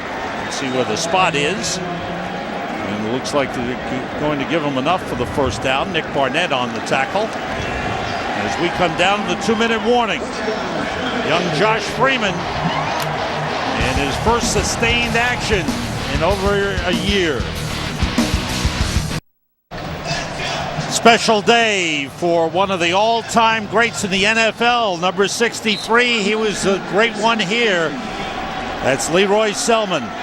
First-round draft pick, became an All-Star and a Hall of Famer, and he will become the first player to be entered into the new Ring of Honor for the Tampa Bay Buccaneers at halftime. Great to see Leroy and his family here. Freeman gets time, and to Maurice Stovall up to the 27-yard line. It's a first down. A 2-minute drill, which didn't look that good in practice on Friday. No, it was not good at all. Let's see how the rookie handles it here, and I would think that Dom Capers is going to throw a bag of tricks at him in terms of a bunch of different looks on defense for the rookie to try to digest. Here comes a blitz. Packers got a late man on the field. A.J. Hawk came running on at the last minute. Wide open. He overthrows Michael Clayton. There's a flag on the play. We'll check that out. Clayton was wide open. Packers had some problems. A.J. Hawk came running on the field while the play was the ball was being snapped.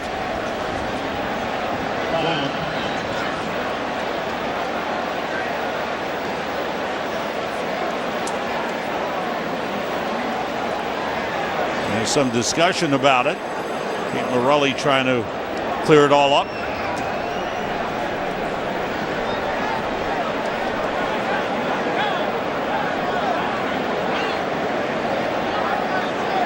Lengthy discussion here. All right, Pete. As long as he was on the field, it's not. 12 men. They had too many. 5-yard penalty. Still first down. Wasn't supposed to be on the field. I looked up and there was A.J. Hawk running across the field. The ball was being snapped. So the Packers had some confusion. There he is. There, he's the 12th guy. Just going to go get in coverage. Just blend right in. So now the Bucs with 2 timeouts remaining, the 1st and 5 at the 32-yard line. They're going to challenge. They're going to review it up in the booth under 2 minutes to see if, in fact, there were 12 guys on the field. And Pete, with a smile on his face, will go under the hood and check it out. All right, Tim, let's see if you can help Pete Morelli out here. All right, here we go. 1, 2, 3, 4, 5, 6, 7, 8, 9, 10, 11. Am I missing anybody? That's no penalty. Okay, 2, 5, 6. Okay, looks right. Well, you don't trust me? Just checking it out. It was right there in front of you. Just checking it out. Want to make sure you counted right. Okay, we better count them up again. 1, 2, 3, 4, 5, 6, 7, 8, 9, 10, 11. Right. So AJ went off the field and then realized he had to be on the field because there were only 10 on there. There he comes back. This isn't going to be a penalty. So there shouldn't be a penalty. No. But there was confusion on the part of the Packers, obviously, in setting their defense. Mike McCarthy. And think about this. I mean, to his credit, and it's not an excuse for A.J. Hawk, but he hasn't been out there nearly as much in all the sub packages and all that, with Brandon Chiller being out there and playing quite a bit. It's an important year for the Packers as they try to bounce back after not making the playoffs last year. Came one game short of the Super Bowl 2 years ago. Don't forget, we've got the Visa halftime report coming your way, and we've got John Lynch and Trent Green in the studio in Los Angeles with Chris Rose, and they'll bring you all the scores and highlights, and you'll check out the Fox Sports ticker, see how your fantasy team is doing, and again, our best to our guys, the Fox regular studio crew going to Afghanistan to visit. That was really neat, bring wasn't the pregame show there. That was great. I know those guys really enjoyed that experience going over. Talked to Glazer. Who loved it the most was Glazer showing off his martial arts stuff. Watch this move, guys. I can teach you this. Put your head in the sand, Glaze. Here you go. All right, Pete. And you know what? The NFL is great with all the USO tours and all the guys that have traveled over, players. I know, guys around the league that have done it and really, really are honored to do it and very humbled when they go over there and come back. Pete Morelli coming back on the field for the announcement. He's bringing over one of the other officials. So this has been a lengthy delay here on the review of the penalty of 12 men on the field. After reviewing the play, Green Bay only had 11 players on the field. There is no foul for 12 men. We had an incomplete pass. It will be 2nd down and 10 on the 28. All right. Thank you, Pete. now. We got it straight. 1:25 to go. And the Bucs down by 7. Josh Freeman in his first NFL start. 5 of 11, 86 yards, 1 touchdown. That was to Derek Ward. A short pass, which he took in. And 1 interception thrown by Josh Freeman. 3 wide receivers in. Sammy Stroughter is in as the third. Blitz coming. Good pass to Stovall. Taken down by Nick Collins up near midfield. That was a good throw under pressure by Freeman. Well, you can see his 6'6" height is a big advantage. He can stand tall in the pocket, and when you see a deep crossing or deep in route like that across the middle of the field, Stovall's got the big body. Perfect throw from Josh Freeman. Everybody out. Freeman being pressured, slips away. They're chasing him, and he'll run to the sideline. Nice pickup. Out of bounds. First down. Just short of the 40-yard line. That was a good run. Again, showing his athleticism and mobility. How about the pocket awareness for a guy who hasn't started a game in almost a year? Very, very impressed with that. And then to be able to get on his horse and run away from Aaron Campman. Impressive. Well, the quarterbacks they've used this season, Byron Leftwich, big arm, not very mobile. Josh Johnson, very mobile. And this is, in Josh Freeman, you've got a combination of both. Ryan Clark in at wide receiver for Tampa Bay. And the toss to the sideline for Stovall. He comes down out of bounds. Incomplete. Al Harris covering on the play. Incomplete. 2nd and 10. Bring a 2nd and 10. I like the fact that he took a shot. He's got a 6'5" receiver out there on a smaller corner. Give him a chance. Al Harris, the veteran cornerback. And I would expect this. I would expect as we get into the second half, you're going to see Josh Freeman trying to attack this defense deep. You're going to see him, I think, throw 4 or 5 deep balls as this game continues. He certainly has the arm to do it. Gets protection. Throws to Cadillac Williams, and he dropped it. Ruling is incomplete. Nick Barnett, the inside linebacker, was covering on the play. Timeout for the Bucs. They have 1 timeout remaining. If you didn't see the pregame show earlier, this was part of it. Here's Kurt Menefee running the show. Back home in America by giving these fine men and women out here a standing ovation from us to you. Yes. Just to let you know that we Thank you. appreciate everything that Thank you. for us. Thank you very much.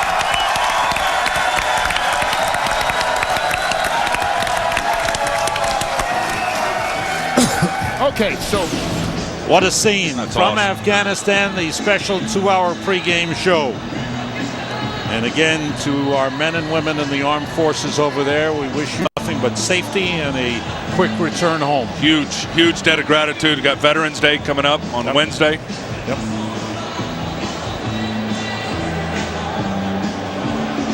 Raheem Morris would like to get in position to get some points on the board. Bucs missed an opportunity earlier with a field goal try that missed by the new field goal kicker, Connor Barth. The 45-yarder that was wide right.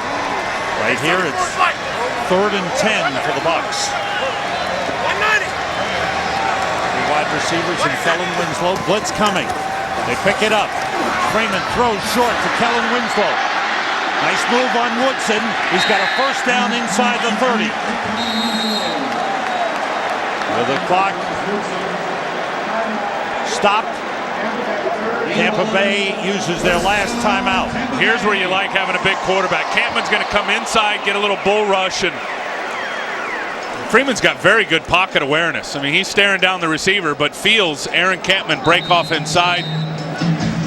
Again, not affected by Campman because he's got such a big body and is so solid, Sam, on his own 2 feet, Josh Freeman. He's very impressive. I've been impressed with him, and he's gotten help. This is what I like, is that he got the big interception early from Albert Mack, which got him in the red zone in position. He made a nice throw on the touchdown to to the running back, Derek Ward, and then, of course, the punt block for a touchdown. Geno Hayes blocks it. Rondé Barber picks it up and takes it into the end zone. And we know he's a 21-year-old rookie. There are going to be ups and downs. Be a lot of growing pains. There are going to be things that he'll have never seen.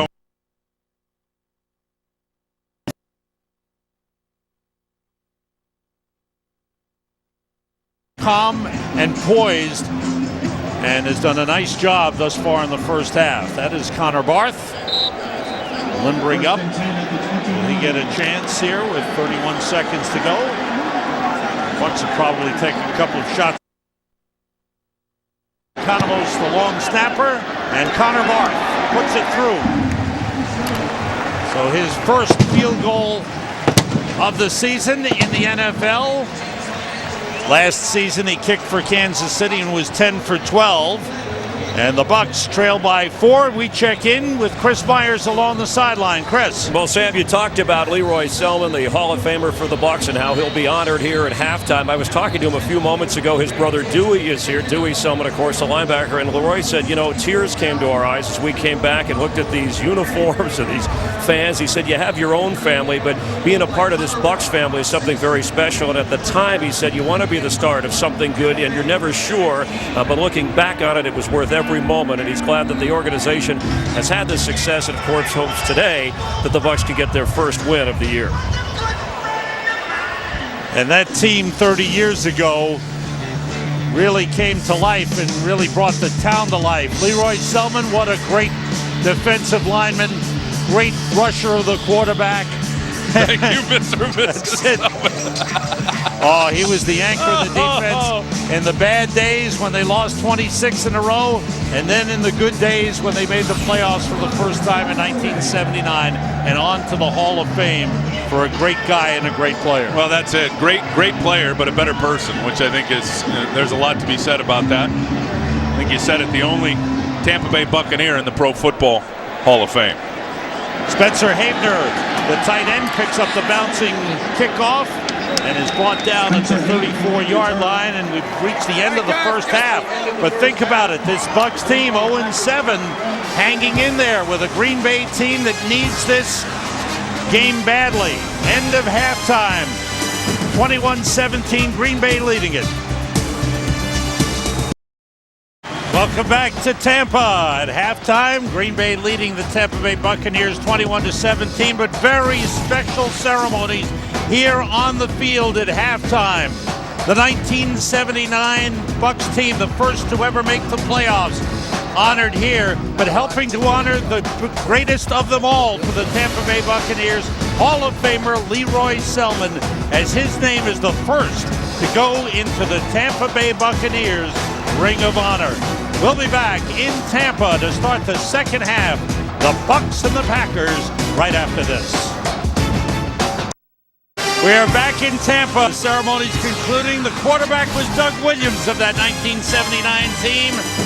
And Leroy Selman honored on the field, seeing his former teammates. What a special time for Leroy Selman to see his name unveiled in the Ring of Honor. What a feeling that's got to be. Yeah, really neat. You can tell all the fellas down there having a great time just being on the field. And heck, the Bucks are very competitive in this football game, which has been good to see. I think the quarterback, for the most part, has done a good job, and he's gotten some help. Got some help from his defense with a big interception, and of course, Geno Hayes with the block punt, and Rondé Barber returns it for a touchdown.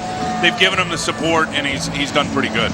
Now, Mike McCarthy, the head coach of the Green Bay Packers, told us this was a dangerous game for the Packers because everybody expected the Packers to win. Well, listen, they came down here last year. Yeah, the team's 0-7, of course, but on paper, the Bucks are a decent football team when you look at some of the talent they've got on the football field, and Green Bay knew coming down here wouldn't be easy. Sam, they got beat here last year. Tramon Williams on the return. He dropped the ball, he picks it up, and he gets buried at the 3-yard line. Amon Green had been returning earlier. This time was Tramon Williams. And we welcome those of you who earlier were watching the Arizona-Chicago game. Welcome to Tampa. Sam Rosen, Tim Ryan, and Chris Myers, where we've just started the second half. The Tampa Bay Buccaneers 0-7, trying to find a way to win their first game of the season. The Green Bay Packers start from their own 4-yard line. Aaron Rodgers, 2 touchdown passes in the first half, but the Bucs have hung in there. Ryan Grant and John Kuhn in the backfield. And it's Ryan Grant carrying. Gets a couple of yards on the play. And this is what happened in the first half. First time the Packers had the ball, Aaron Rodgers throwing the 74-yard touchdown pass to James Jones. And then it was Ryan Grant's running that led to another touchdown. And later it was a 32-yard touchdown pass to Donald Driver. But in between, the Bucs scored a couple of touchdowns. They blocked a punt, which was recovered by Rondé Barber, and he carried it in. 2nd and 8. Aaron Rodgers gets buried. It's in a safety. I think they're ruling he was just outside the end zone. They're putting the football just outside the end zone. Styles White with the sack. Styles G. White with the sack. There he is. Now let's watch Aaron Rodgers' feet as Styles G comes inside, hits him, takes him down. Yeah, Aaron Rodgers' feet were on about the 6-inch line. And I wouldn't be surprised if this doesn't get Raheem Morris, the head coach of the Bucs. But again, I think where he was hit, where contact started, and with the quarterback's feet being on about the 6-inch line, this is not going to end up being a safety. Okay, it's a momentum thing. There's the challenge flag thrown by Raheem Morris, which is a good idea, I think. No, you know. I would have looked up on the Jumbotron myself. In the field that the quarterback was tackled in the end zone for a safety. If I was Raheem, I'd have looked up on the Jumbotron and made sure before I throw that challenge flag, because, again, it's an impetus rule. It's the defensive player's impetus right there, hits him on about the 6-inch line, knocks him in the end zone. That'll be Green Bay ball. The question for referee Pete Morelli is, where was the football when Aaron Rodgers was hit? I think you're right. Again, the feet are in the field of play, but where is the ball? Is the ball on the backside of the plane in terms of being in the end zone? Hard to tell from that look. Or did they push him back into the end zone? Because it's impetus. It's an impetus rule. Is where is the ball when he initially gets hit? If he gets hit there and the ball is in the field on the side of the goal line, that's not going to be a safety, because it's the impetus of the defensive player that pushed him into the end zone. And again, let's remember this about all replays. The ruling on the field was he's outside the end zone and in the field of play, so they need totally conclusive evidence to overturn it. Yep. Tampa Bay will be charged with timeout. And what he's saying there is that there was nothing that they could see to overturn the ruling on the field. And again, it's the right call. It's the impetus of the defender, the momentum of the defender pushing the offensive player, the quarterback Aaron Rodgers, out of the field of play and into the end zone. The initial contact from the defender, Sam, started on about the 6-inch line where the feet and the football were not in the end zone. It was a sack, the 32nd sack given up by the Packers this season, most in the league. And here's 3rd and 13 for Green Bay.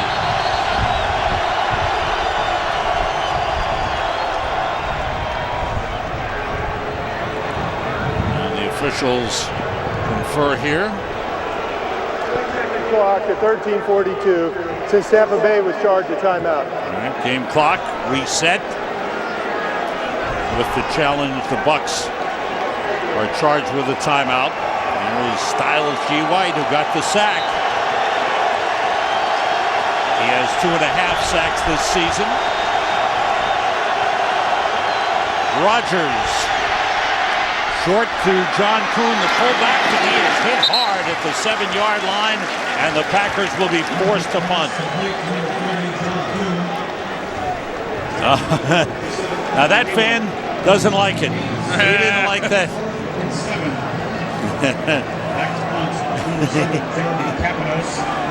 He's got the binoculars. He wanted to help the officials out. I think Chris Myers gave him those binoculars. Capanos, line drive punt. Clifton Smith from his own 42 across midfield. John Kuhn is there to ride him out of bounds. But the Bucs have great field position, trailing by only 4.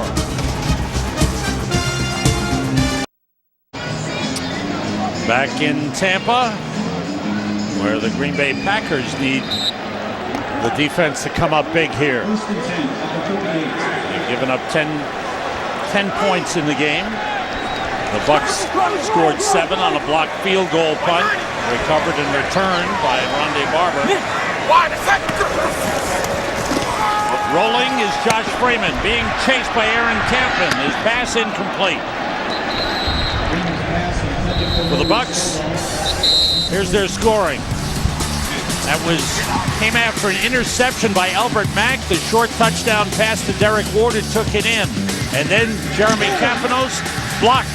The punt's blocked by Geno Hayes, recovered by Rondé Barber for a touchdown. There's a flag down on that last play downfield, and it's against the Packers. They spot the ball at the 43-yard line. Defensive holding was the call. And it's a first down at the 43. Graham and Clifton Smith in the backfield.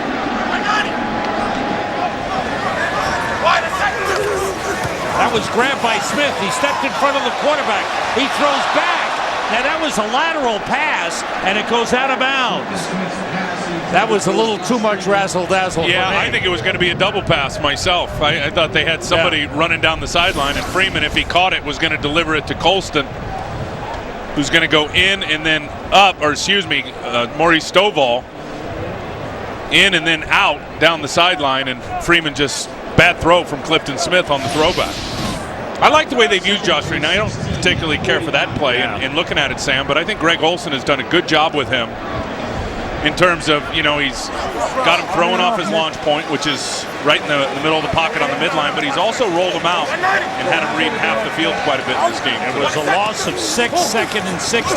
Cadillac Williams gets a couple back before he's brought down. Nick Barnett in on the stop along with Clay Matthews. We check in along the sideline with Chris Myers. Chris. Well, Sam, the breeze has picked up a little bit here. Mike McCarthy did say he's confident in his running game. He plans to run the ball more in the second half. Raheem Morris said he wants to put more pressure on Rodgers, and Freeman has shown him enough that they'll take shots downfield. And keeping with the 70s throwback theme, there was a streaker running around here at the half, quickly apprehended by the police. He was not wearing a tie, Sam.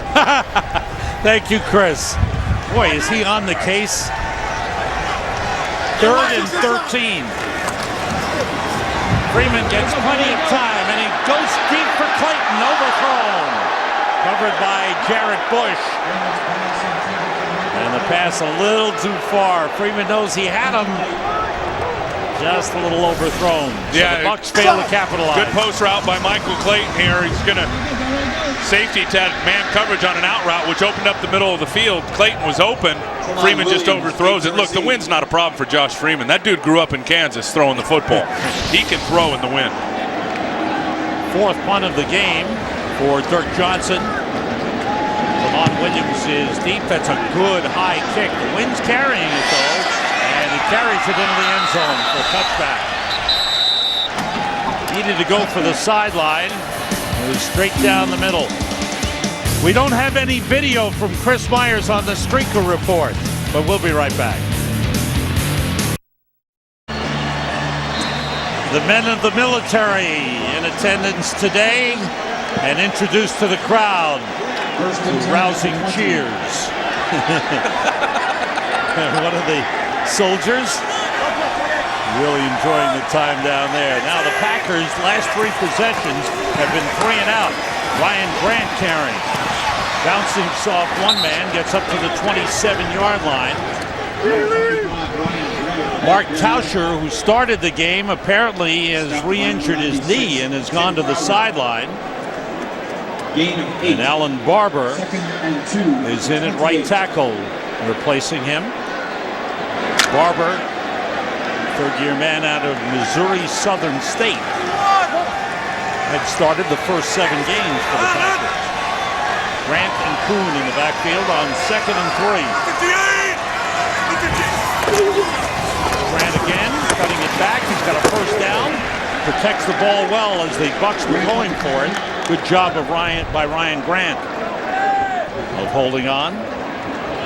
And I think this is the time, if you're the Green Bay Packers, that you're going to have to start to lean on that running game a little bit. And as much as they love to throw the ball, and I know Aaron Rodgers loves the 3 wide receiver stuff, Denard Jackson a little shaken up on the play. But as the weather changes and they get into the meat of their schedule and start playing some cold weather games, they're going to need to be better at the point of attack on the offensive line. Losing that guy won't help. Mark Tauscher, who just gets back in the lineup today. And they're going to have to pound the rock. You have to get better and more effective. And again, I think a big part of that, Sam, has been the pre-snap penalties and all the holding penalties and all the long distance, down and distance situations. But they got to clean it up in the offensive line and get that running game juiced up for the stretch here in the second half of the season. Corey Lynch replaces Denard Jackson in the secondary for the Bucs. Off the play fake. Rodgers being pressured. Down he goes. The rookie Michael Bennett getting a lot of playing time now. He was picked up on waivers from Seattle, and it's the second sack of the game for Tampa Bay. And here he is, and he flashed a couple of weeks ago in that game against New England. Look what he does to Donald Lee. He just abuses him, picks him up, and throws him about 3 yards into the backfield, falls back inside and gets a nice sack. The Bucs have worked the waiver wires. They have retooled. They've brought in some young defensive linemen. Spencer Havener, the tight end, is split out wide left. Empty backfield for the Packers. Rodgers gets time and completes it to Donald Driver. Up to the 37-yard line. Let's find out what the Dolphins in New England are doing and go back to Chris Rose. Sam, here's a completed pass for a touchdown by the running back Ronnie Brown. His second career TD toss, that to Joey Hanos. Wrapped up a 10-minute, 9-second drive, and the Dolphins have a 1-point lead on the Pats. Back to Sam, Tim, and Chris. That's a wild race in the AFC East. Thank you, Chris. New England on top, with Miami after a real bad start coming on. Brandon Jackson in the backfield. On 3rd and 4. Rodgers puts it up, and a great adjustment and catch by Greg Jennings. First down at the Bucs' 43-yard line. He was matched up with Aqib Talib, and he made a great catch. Well, and a great job by Aaron Rodgers, identifying the blitz and then throwing the backdoor fade. I mean, you can't execute it any better. That is outstanding coverage by Talib. But Aaron Rodgers, who sees the blitz coming, knows that he's going to throw that back shoulder to Greg Jennings, and it's just perfectly executed. And that's, I'll say it every week. A great throw will beat good coverage every time. That was a great throw. 21-yard pickup. And Grant back in the backfield. Off the play fake, Rodgers wants to go deep. Here it is, a lot of coverage, and it's intercepted. Aqib Talib has it, gets knocked down by Donald Driver. The pass intended for Greg Jennings, well covered, and the ball popped in the air, and Aqib Talib with his 5th interception of the season. And I think it was Corey Lynch, 41, one of those young guys that's going to get the tip. That ball comes down and hits him. Karam's up in the air. Talib picks it off. Interception number 5. Driver really popped Aqib Talib on the return, but Talib is okay after remaining on the ground for a little while. Big smile on the sideline. He's got his bell rung a little bit. 5 picks in the last 5 games. Bad throw, though, from Aaron Rodgers. I mean, there was 3 defenders. He trying to force it into Greg Jennings. Bad decision. 2 tight ends in. Freeman hands to Cadillac Williams. No gain on the play. Maybe half a yard. Now, Aaron Rodgers had just 2 interceptions in the first 7 games. He's thrown 2 picks today. So good job by the Bucs. They've come up with some big plays. There's Aaron Rodgers.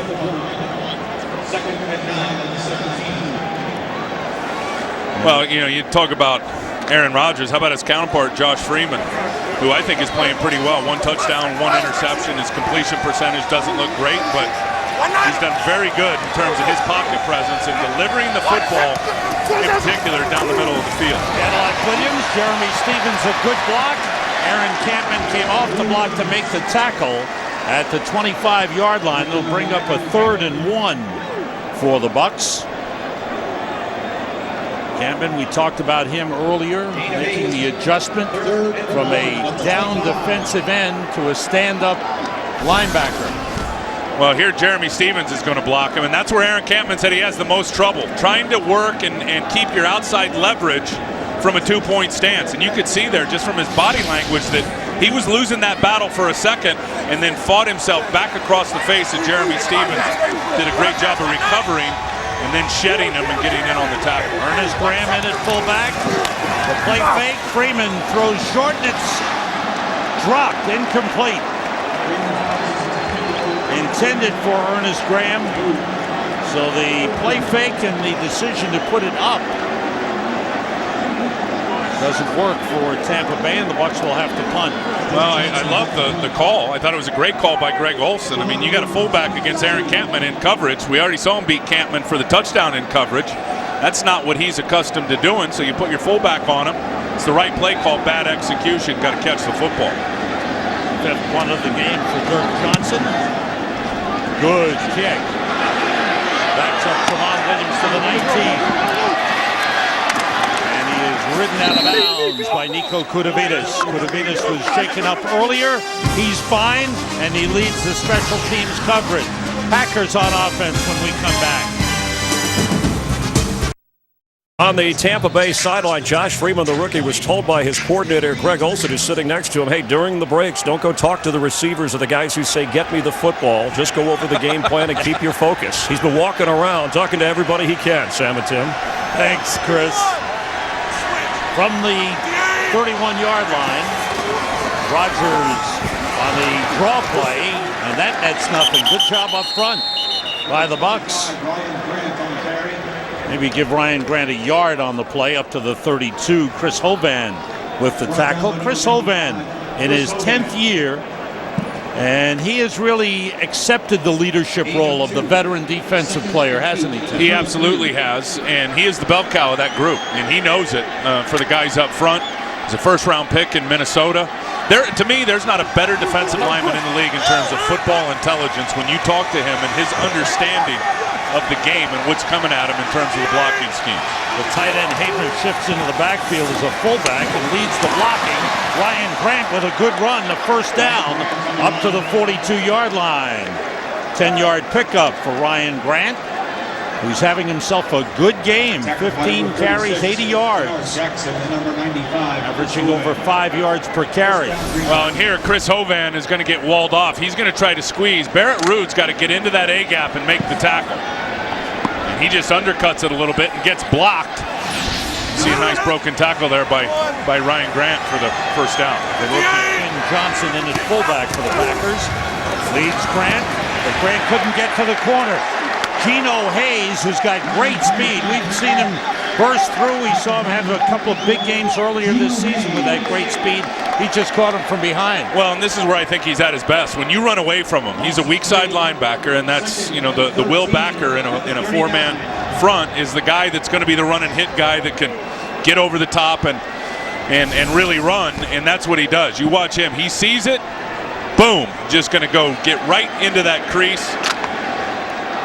You love that. I mean, he's able to key it, understand the keys, diagnose what the play is, and then has the ability, Sam, to go finish. That's a nice play. 3 wide receivers. They split the tight end, Donald Lee, as well. Rodgers goes outside, completes the lead, and a short pickup up to the 43-yard line. Put the Packers in the 3rd and long. Torrey Cox made the tackle on Donald Lee. Gain of 4.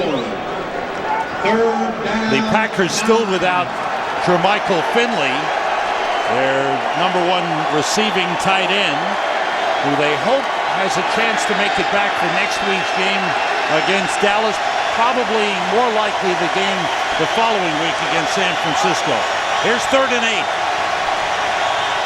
3 wide receivers with driver motion.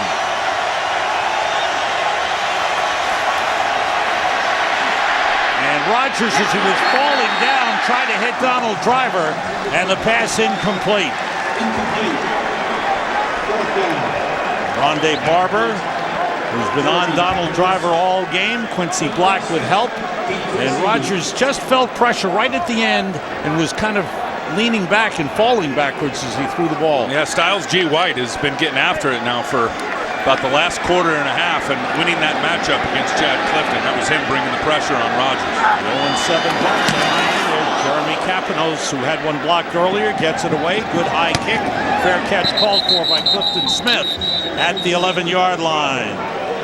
The Packers in this stadium have lost 6 out of 7. Their only win was November 16, 2003. Brett Favre had a broken thumb coming into that game, and he passed for only 92 yards. But Tony Fisher took that little shovel pass and took it in. That was answered back by the Bucks, and then the run by Amon Green in the fourth quarter won it for Green Bay, 20-13. Their only win in 7 tries in this stadium. It came down here last year, and 30-21, they walked out a loser with a hurt quarterback. That's right. Aaron Rodgers sprained his shoulder. That was the most pain he's ever been in on a football field. Last year down here playing these Tampa Bay Bucks. Derek Ward and Ernest Graham in the backfield. Bucks start from their 11. Off the play fake. Freeman. Nobody open. And he runs for it. And slides. Got run over by A.J. Hawk. But he's down at the 16-yard line. A pickup of 5 on the play. Tackled by A.J. Hawk. You know what I know? I know guys like Jeff Garcia that were here for a long time and wearing number 5, and I thought Jeff was a real good quarterback here. He's going crazy right now, sitting at home, watching a 260-pound quarterback slide. Now, it's obviously the right thing to do. Garcia had never done that in a million years. I know, you're right. How do you know he's going crazy? Because I know him.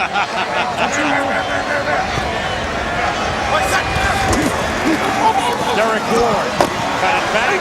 He ran into Big John Jolly just short of the 20-yard line. It should be a 3rd and 2.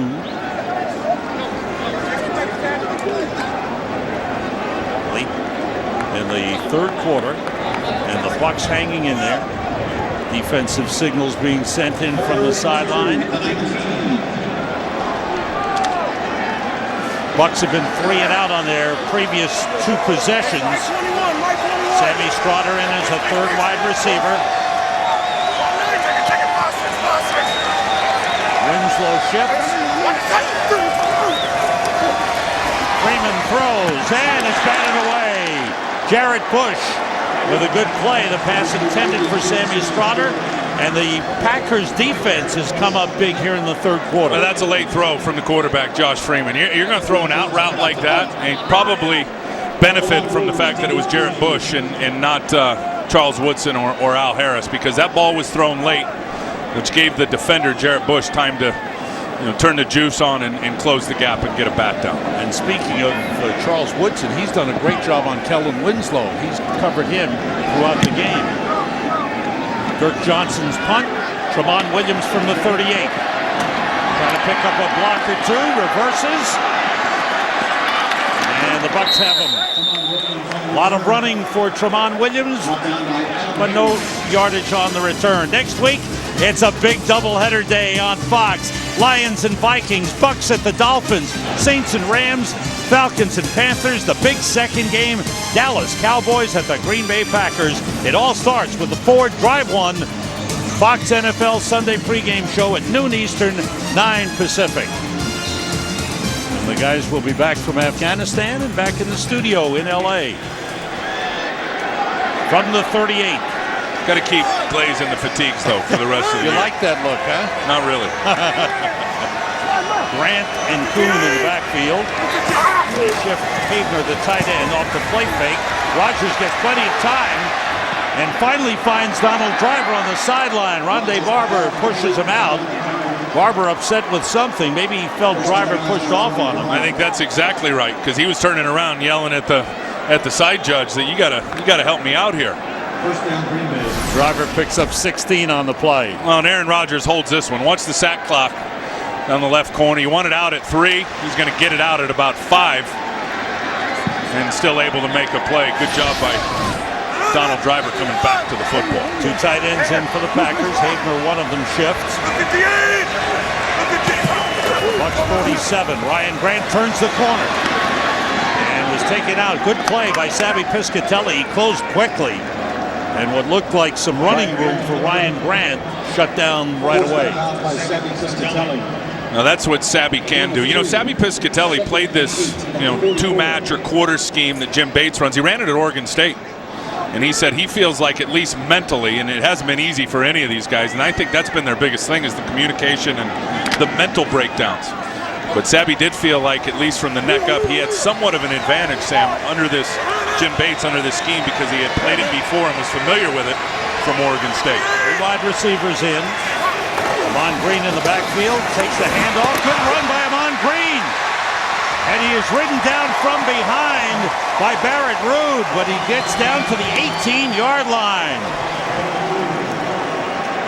I think Geno Hayes has got to spill this thing, which means he's got to take it with his outside shoulder and force it to run. It's just a quick trap. And watch what shoulder he takes it on with. Outside shoulder, cuts it right up. Barrett Ruud was playing the outside leverage, thinking that Geno Hayes was going to spill it. Took it on with the wrong shoulder, and Amon Green goes north and south in a hurry. 26-yard run for Amon Green. He is 14 yards away from becoming the all-time leading rusher in Packers history. End of the third quarter, Green Bay leading.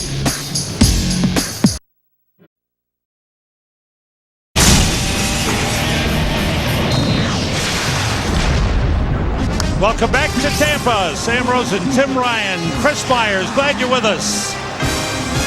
As the Packers start from the Bucs 18, start the fourth quarter from the 18 with Amon Green staying in there at running back. Play fake by Rodgers, rolling and looking, and being pressured by Quincy Black, he throws it away. Rodgers moving pretty good on 2 sore feet. Yeah, and it looks like he got up a little gimpy there. What a great job by Barrett Ruud, the middle linebacker. I think Sam is one of the best pass-defending linebackers in pro football. Watch him here. He knows when the boot comes, he'll have a crossing route coming behind it. Now watch how he's what you call hunted up. He's looking right there. He's going to follow Havener the whole way. They call that hunting up a guy or looking for work. There's nobody better at it in the game in defending the pass from the Mike linebacker spot, middle linebacker, than Barrett Ruud. 3 wide receivers. Donald Lee, the tight end, motions. On 2nd and 10. Rodgers throws short, drop by Amon Green. Looked like he wanted to grab it and run quickly and forgot to catch the ball. Amon Green right behind the great Jim Taylor in rushing yardage as a Green Bay Packer. He left the Packers after 7 great seasons, went to Houston, had a lot of injuries in 2 years in Houston, and then just recently re-signed. He asked the Packers. He kept coming around saying, let me work out for you, and they did re-sign him. Brandon Jackson's in now on 3rd and 10.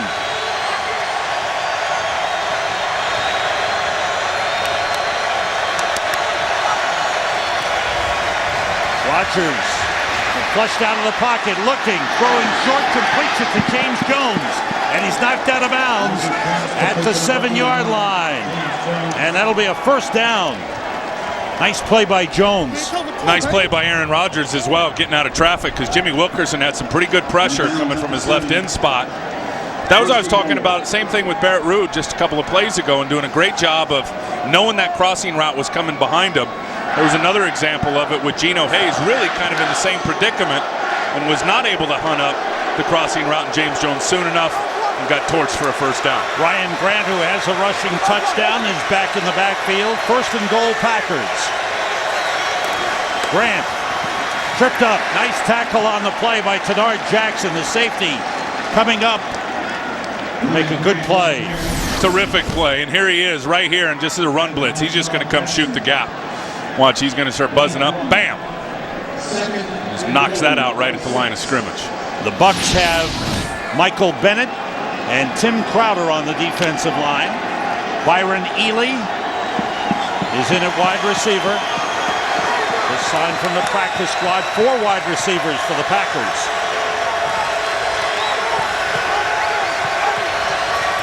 Rodgers, nobody open, and they've got him. He is wrestled down by Roy Miller, another rookie defensive lineman. 3rd sack of the game for the Bucs. Nobody open.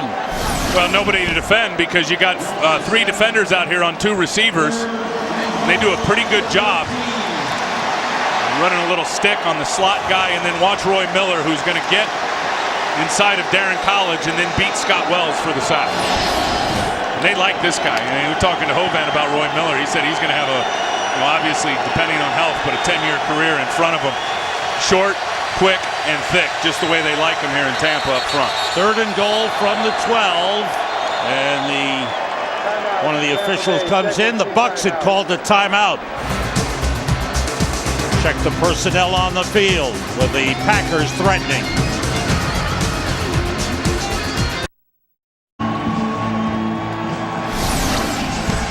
What's this? Raheem all tangled up here on the sideline.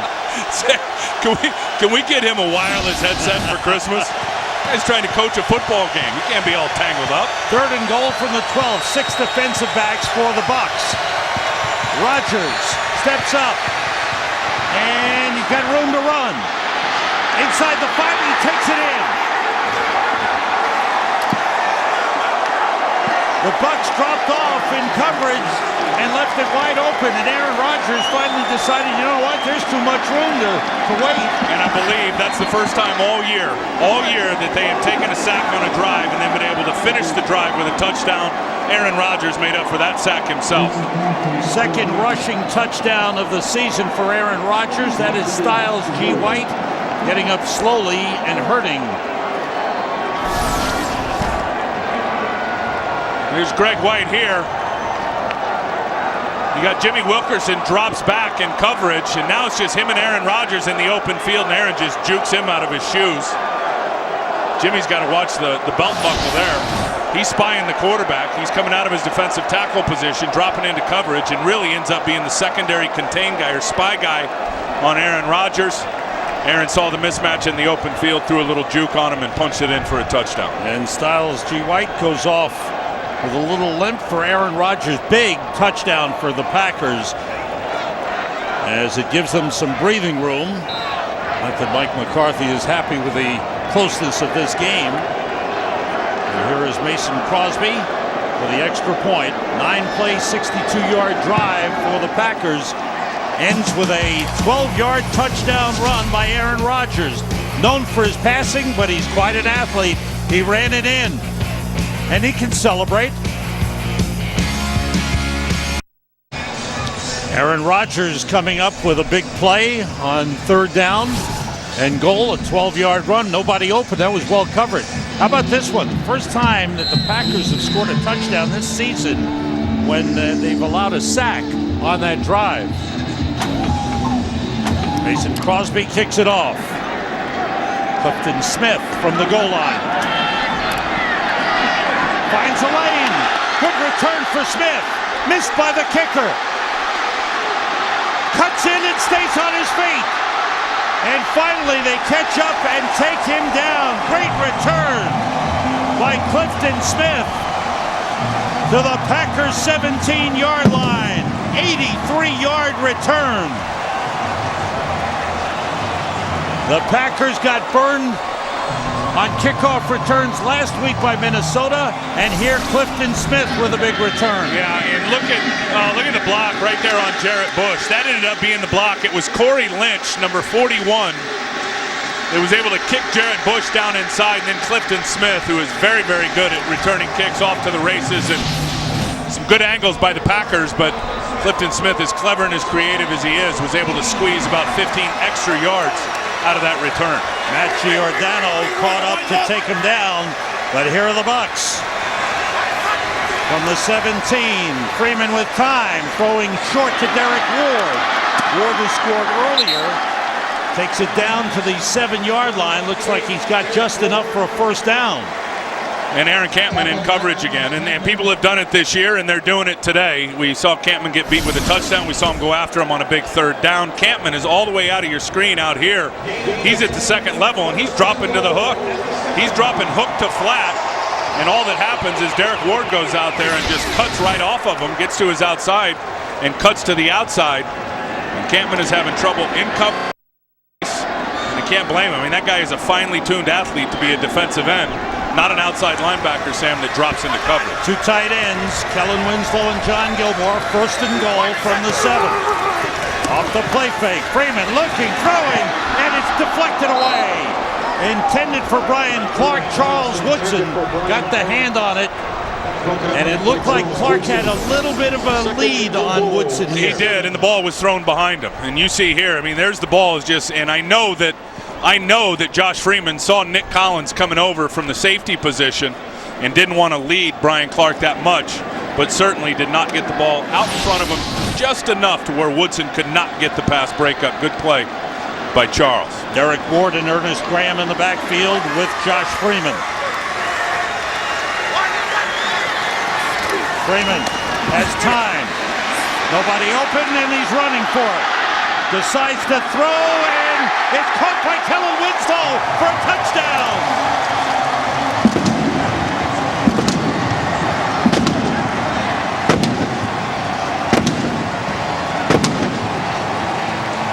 Just before he got to the line of scrimmage, Freeman saw Winslow deep in the end zone and got it to him. Very, very impressed with his awareness on the field. His pocket awareness today, escaping from traffic, and then right here, I mean, just being 1 yard, if that, behind the line of scrimmage, and delivers a strike and a good safe ball. High ball on the back end line to Kellen Winslow, and Winslow climbs the ladder to go get it. And the Bucs will go for 2 to try to make it a 3-point game. Bucs are 0 for 1 in 2-point conversion tries this season. Have 2 tight ends in. Send everybody out. Freeman looking, throwing, and it is complete. No, it was knocked away. I thought he had it on the goal line, and it was knocked away. Winslow, the intended receiver, and the 2-point conversion fails. Winslow comes back. That was the touchdown pass. Back in Tampa, here's another look at the touchdown pass. Impressed watching him throw off the run. I mean, he was back against his body there, running to his left, throwing to his right. For a big guy, he's got absolute control of that big frame. From his feet to his arm. I've been impressed with him on the move today. Amon Green is back deep to receive the kickoff. 2 touchdown passes for Josh Freeman in the game. Bucs have come up with big plays to lead them to scores. They had the interception that led to a touchdown. They had the blocked punt that was recovered and taken in for a touchdown. And then the kickoff return by Clifton Smith that set up the 3rd touchdown. And we said it coming into the game today, and Josh Freeman knew it. He knew he was going to have to get support and get help from his football team, and he's gotten it. And you mentioned the reasons and the way how he's gotten it. The defense has chipped in. The special teams has chipped in. It's been a good job all the way around. Connor Barth to kick it off. Good kick. Over the head of Amon Green. The wind, which swirls down on the field, they've helped that along. January is coming, and that means our Bowl Bash on Fox comes along with it. The Allstate Sugar Bowl, the AT&T Cotton Bowl, the Tostitos Fiesta Bowl, and the FedEx Orange Bowl. It's all on Fox. The Bowl Bash brings you college football's biggest games, January on Fox. And on the post-game show, brought to you by AT&T, we'll have the new BCS standings. Iowa took a fall this weekend, didn't Yes, they did. And Penn State lost to Ohio State. 2 fullbacks in, Kuhn and Johnson. The ball carried by Ryan Grant. Good hole. And a nice ankle tackle on the play by Tim Crowder. 3rd-year man out of Texas.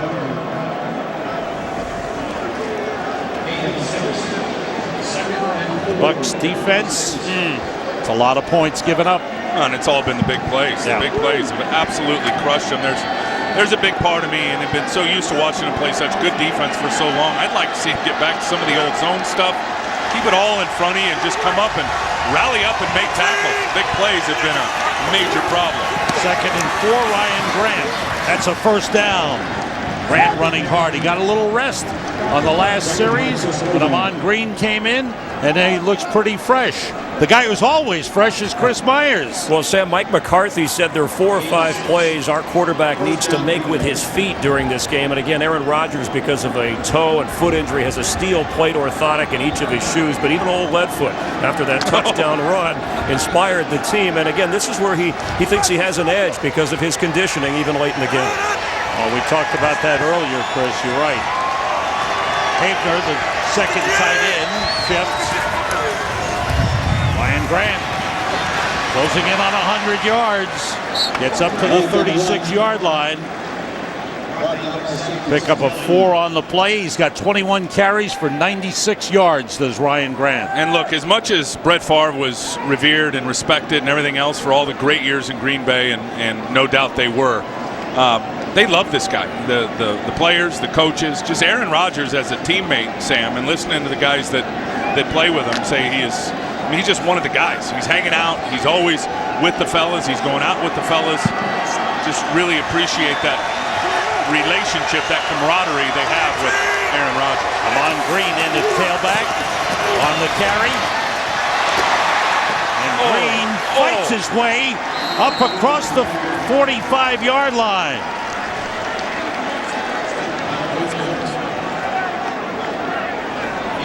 Good run by Amon Green. He has got some power now. Now watch, Tenard Jackson is coming from this side of your screen to the left.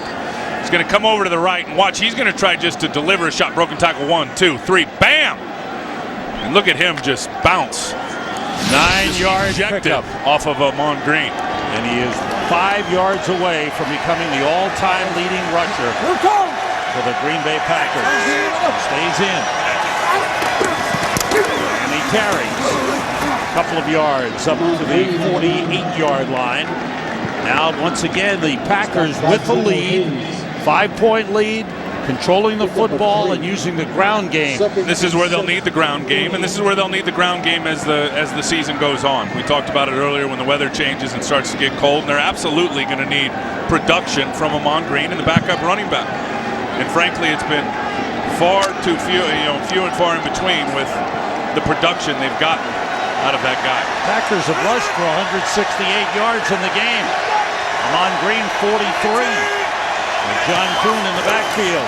Here's Amon Green falling forward to midfield.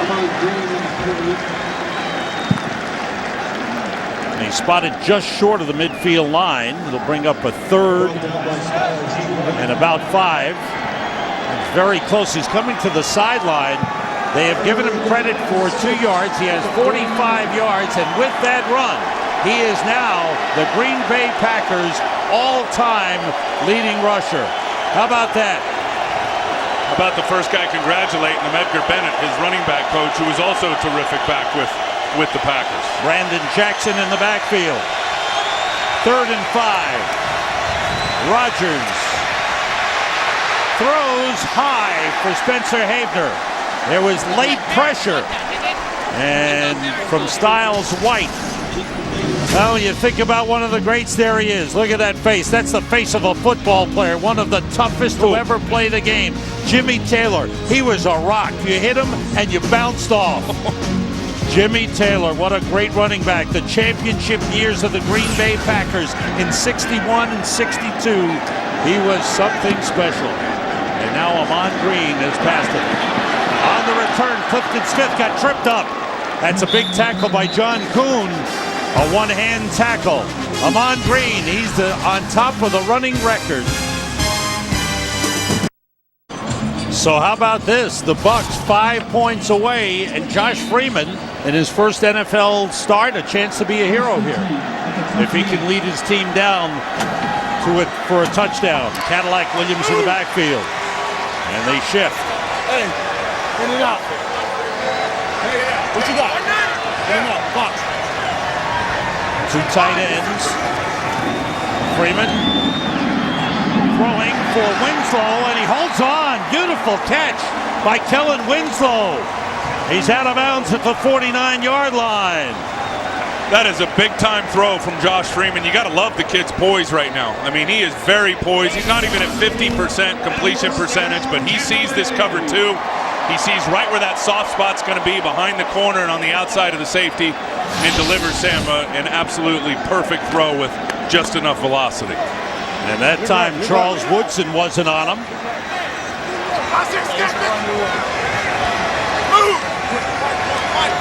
Ball spotted at midfield. Motion Sammy Strawder.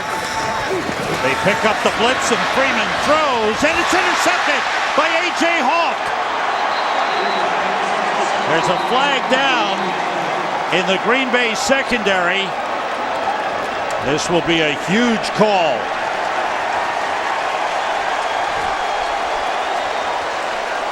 Illegal contact, number 50 of the defense. 5-yard penalty automatic. First down. Let's see what A.J. Hawk did. But contact down the field. There's A.J. Hawk there, number 50. Yeah, Kellen Winslow. He needed to walk Kellen Winslow off from coming back inside, and he lost that inside leverage and had to grab him. Ends up coming up with the interception, and boy, Freeman lucks out there because he was playing with fire. You roll into your right, back across your body, and laid over the middle. Those are like 3 cardinal sins of quarterback play, but he gets away with one because of the foul before the throw from A.J. Hawk. You can see it written on the face of Mike McCarthy. These are very nervous moments for the Packers. Quick out to Sammy Strawder.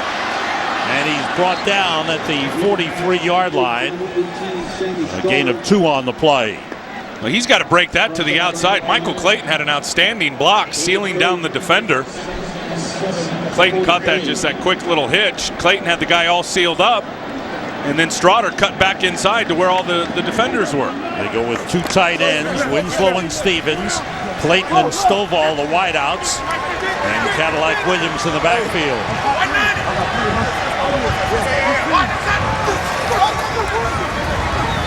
Freeman gets plenty of time. The pass deflected away.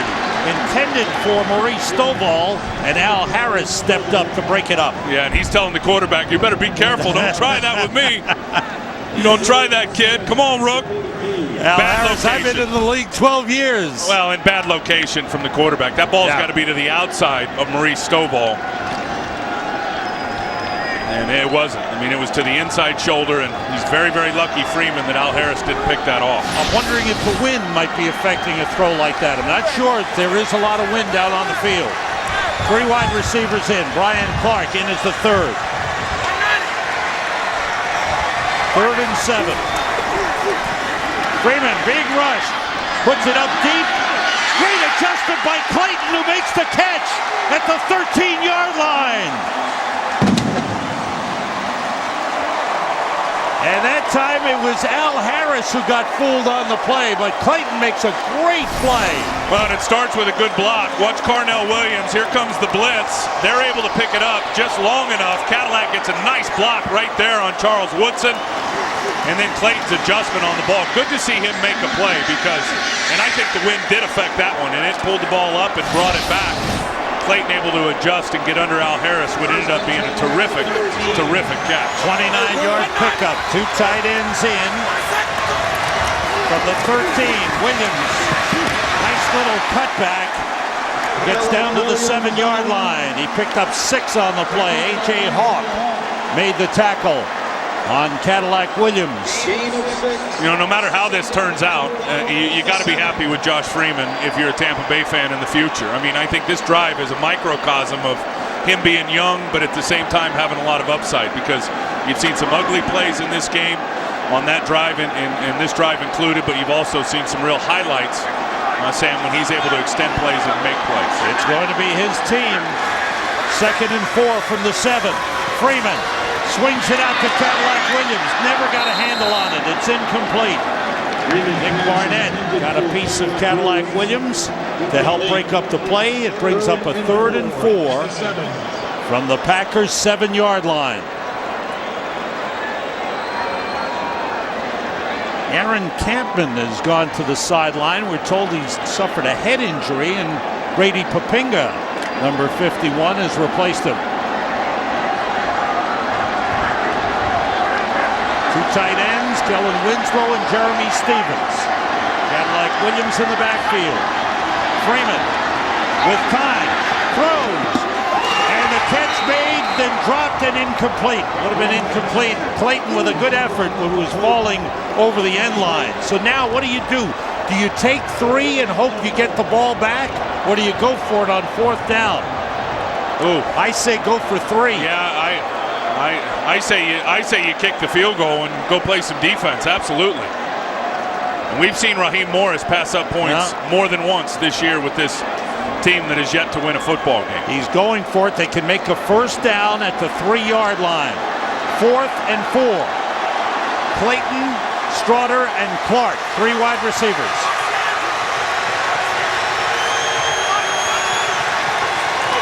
Freeman, pump fake, throwing deep. Touchdown, Sammy Straughter!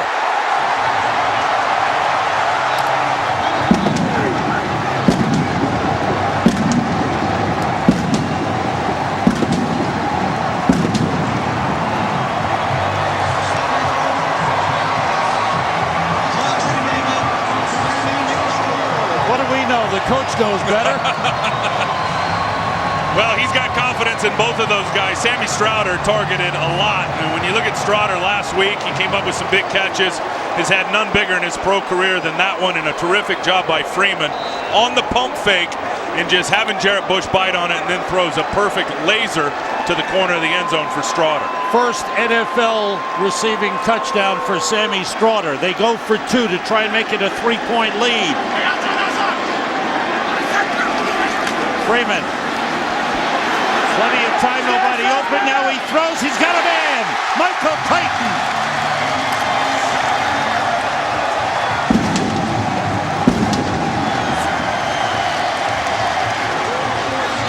The Tampa Bay Buccaneers have a 31-28 lead. And Josh Freeman delivered.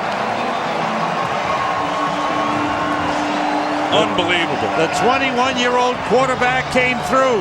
The head coach congratulates the wide receiver, but the 21-year-old quarterback in his first NFL start has come up with some big plays. You got to love the resiliency of him, right? And even the resiliency of Clayton, too, who has not particularly had a good year. This drive for Michael Clayton has been outstanding.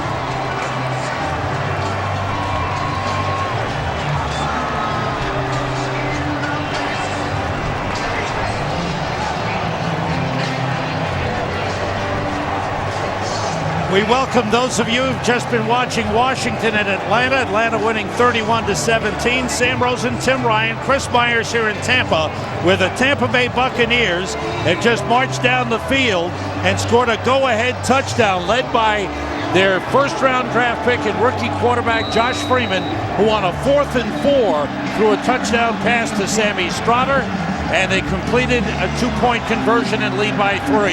First time the Bucs have led in the game. The kickoff by Barth is through the end zone. I can't tell you how much we've seen Josh Freeman grow up today. His first start, look at the jitters he had early. Takes a sack, ugly sack, out of the pocket. He fumbles a snap early in the game, was not off to a good start. Bad decision to make a throw there, picked off, and then now he figures it out. Touchdown, Derek Ward. He comes back, touchdown, Kellen Winslow. And then moments ago, he delivers a perfect ball to Sammy Straughter in the corner of the end zone. And then here's the 2-point conversion. This is the touchdown, to Straughter. And then he comes back and gets a 2-point conversion. Just, again, pocket awareness, confidence in the pocket, and is able to hit Clayton to get it up 3. And now it's Aaron Rodgers' turn with 3 timeouts for the Packers. In his pocket, he's being rushed, and they got him. 4th sack of the game for the Bucs. Ryan Sims, the big defensive tackle. And once he wraps you up, you're done.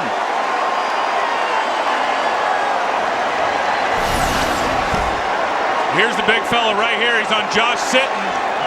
Ryan Sims. Now that's just a bull rush, and then he's able to come off of it. Hovan forces Aaron Rodgers up in the pocket. Look at Chris Hovan coming from the outside. Aaron Rodgers has to step up, and Ryan Sims is there for the takedown. 2nd and 17. Rodgers being pressured again. Short to James Jones. And he gets up to the 25-yard line. They'll mark it at the 24. The Tampa Bay Buccaneers with their rookie head coach Raheem Morris, 0-7 coming into this game. They're coming off a bye week after a big loss in London to the New England Patriots. They haven't played a close game since opening day. Ryan Grant in the backfield, 3 wide receivers. 3rd and 6 for the Packers. Rodgers with time. Nobody open. Flag on the play. He gets the first down yardage. But let's check out the flag in the backfield. It's going to be holding on College. Absolutely. 73 offense. And it's on Chris Hovan. 10-yard penalty, remains straight down. Darren College, the left guard, called for the hold on Chris Hovan. And Chris Hovan was on his way to a sack. Here's Hovan here. He's going to come up and press the inside gap. You see there, and now watch, as he's going to the quarterback, there's the hold.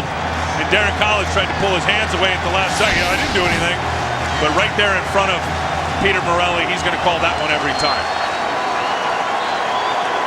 Sacks have been a big bugaboo for the Packers this season. A 4-3 team. They've given up 4 sacks in the game. They have to get to the 30 for a first down. And remember this, Sam, they've scored 1 time this year on a drive in which they've taken a sack, and that was in this game. Rodgers looking, rolling, waving, nobody open. And he is down. He was down, I believe. That's where they're going to spot him at the 14-yard line. He tried a desperation pass as he went down, but the Packers are forced to punt.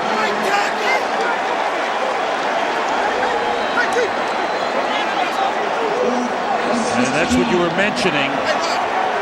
For Green Bay, they've only scored 1 touchdown this season in a drive in which they've given up a sack. And that's 36 sacks on the season that group has given up. Clifton Smith on the return from the 41. Still going. Gets to the sideline, out of bounds at the Green Bay 40. Clifton Smith, who had an 83-yard kickoff return earlier to set up a touchdown, has a 19-yard return here. And the Bucs have the ball at the Green Bay 40. Wow. Next week, NFL on Fox. There are more great games we've got for you. It's a doubleheader week.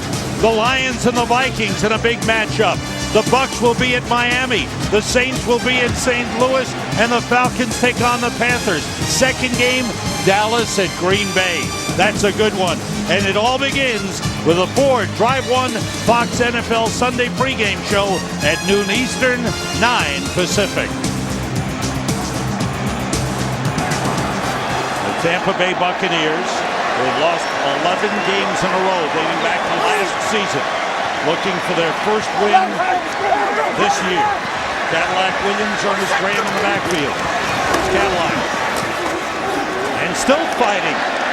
They hit him at the line of scrimmage. He kept the legs moving, gets a 4-yard gain on the play. 2 minutes to go, 4th quarter, and the Bucs have a 3-point lead. And we welcome everyone from around the country, the different games you've been watching. Welcome to Tampa. Sam Rosen, Tim Ryan, Chris Myers, and we have had one whale of a game. 2 minutes remaining, and the winless Tampa Bay Buccaneers lead the 4-3 Green Bay Packers 31-28 and have the ball at the Packers' 36-yard line. 2nd and 6. And Freeman dropped it, picked it up, gets it to Cadillac Williams, and he's wrestled down. He got a 2-yard gain on what could have been a disaster for the Bucs. Yeah, and we've seen him. He lost a fumble earlier in the center quarterback exchange problem.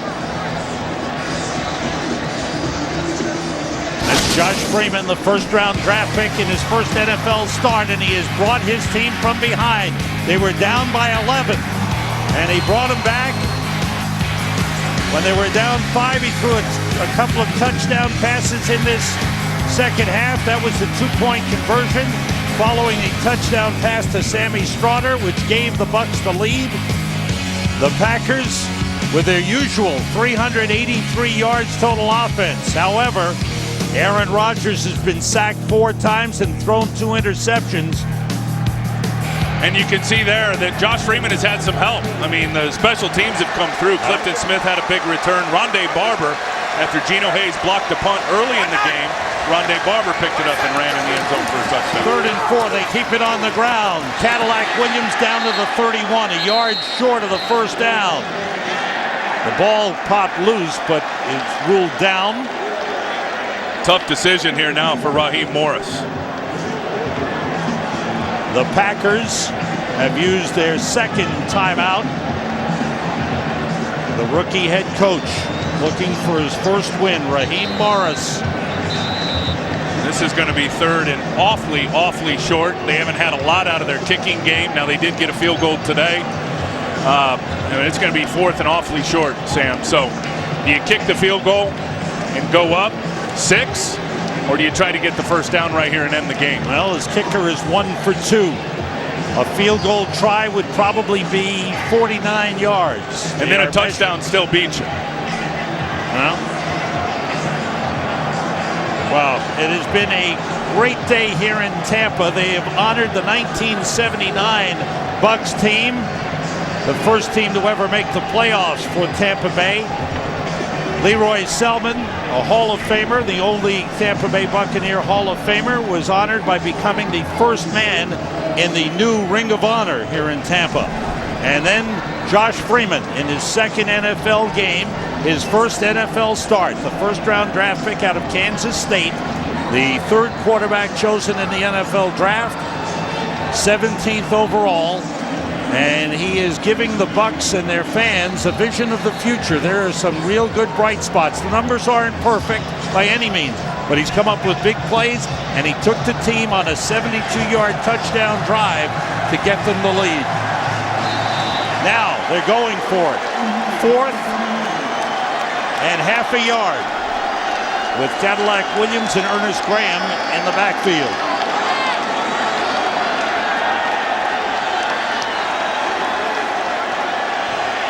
2 tight ends, Jeremy Stevens and John Gilmore. Forget the sneak. They're in a 3-man front in terms of having everybody covered up on the inside. And Josh Freeman didn't like what he saw. He calls a timeout. That's the final timeout for the Bucs. For Josh Freeman, we talked about the help he got. An interception by Albert Mack. He got burned on a pass earlier.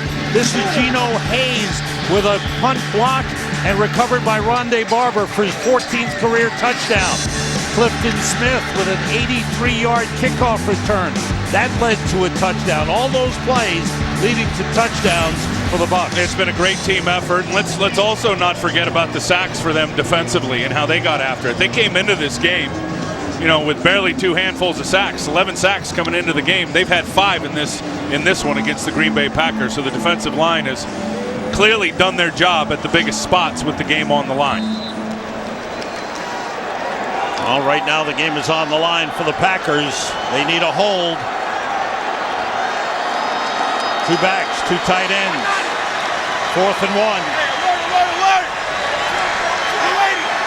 Oh, that's going to be on the left tackle. Number 76, offense, 5-yard penalty, still 4th down.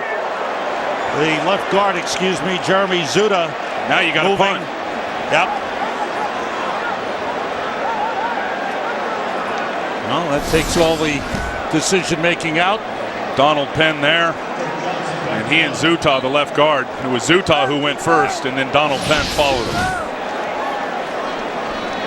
So now Dirk Johnson back to punt. That's Tramon Williams back deep for the Packers. Johnson way up in the air. Williams lets it bounce inside the 10. And the Bucs have it surrounded. It comes to rest at the 4-yard line. The Packers have 1 timeout remaining, and they've got to go get into field goal range for their kicker, Mason Crosby. He can make them from 50 yards. I think he's gone 52 as his long this year, so you'd like to, I mean, if that holds up, you got to get to the 35-yard line. He's made a 50-yarder. They've spotted the ball at the 13-yard line. Look at that quick strike offense, what they've done this year. Average scoring drive, 6 plays, a little over 2 minutes. Obviously only a minute 35 to go in this one. 4 wide receivers. Rodgers throws short. James Jones dropped it. Packers 1 timeout remaining. So Kellen Winslow, he caught a big touchdown pass in the game. Aaron Rodgers, not a great game for him. Hit a couple of long passes for touchdowns, but 14 for 28. 2 touchdowns, 2 interceptions, 236 yards. The defense chant from the crowd. 3 wide receivers and Donald Lee, the tight end. Rodgers being rushed. He was going down as he got rid of it. They rule him down. It's going to be a sack, I believe. Yes. Peter Morelli pointing to the ground at the 4-yard line.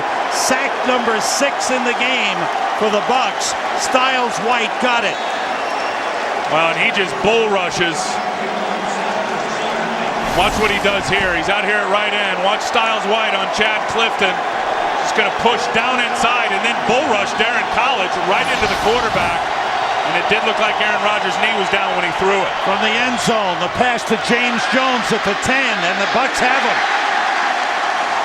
They spotted at the 11-yard line. Rondé Barber and Styles White with a tackle. And the Packers still have to get to the 23-yard line for a first down, and they have used their final timeout. Can you taste it, Raheem? Can you taste that victory? Today's game was produced by Mike Burks, directed by Sandy Grossman, Associate Director Tom Yoid, Broadcast Associate Eric Mandia. Technical producer is Frank Phillips. Pre-game show produced by Scott Ackerson, directed by Bob Levy. Senior producer is Bill Brown. The executive producers of Fox Sports are Ed Gorin and David Hill. Spotter in the booth, the great Gary Lynn. Our statistician, Emmett McGuire. And again, congratulations to our guys who went on the pregame show to Afghanistan and mingled with the troops there, brought us the 2-hour pregame special. Here's 4th and 12.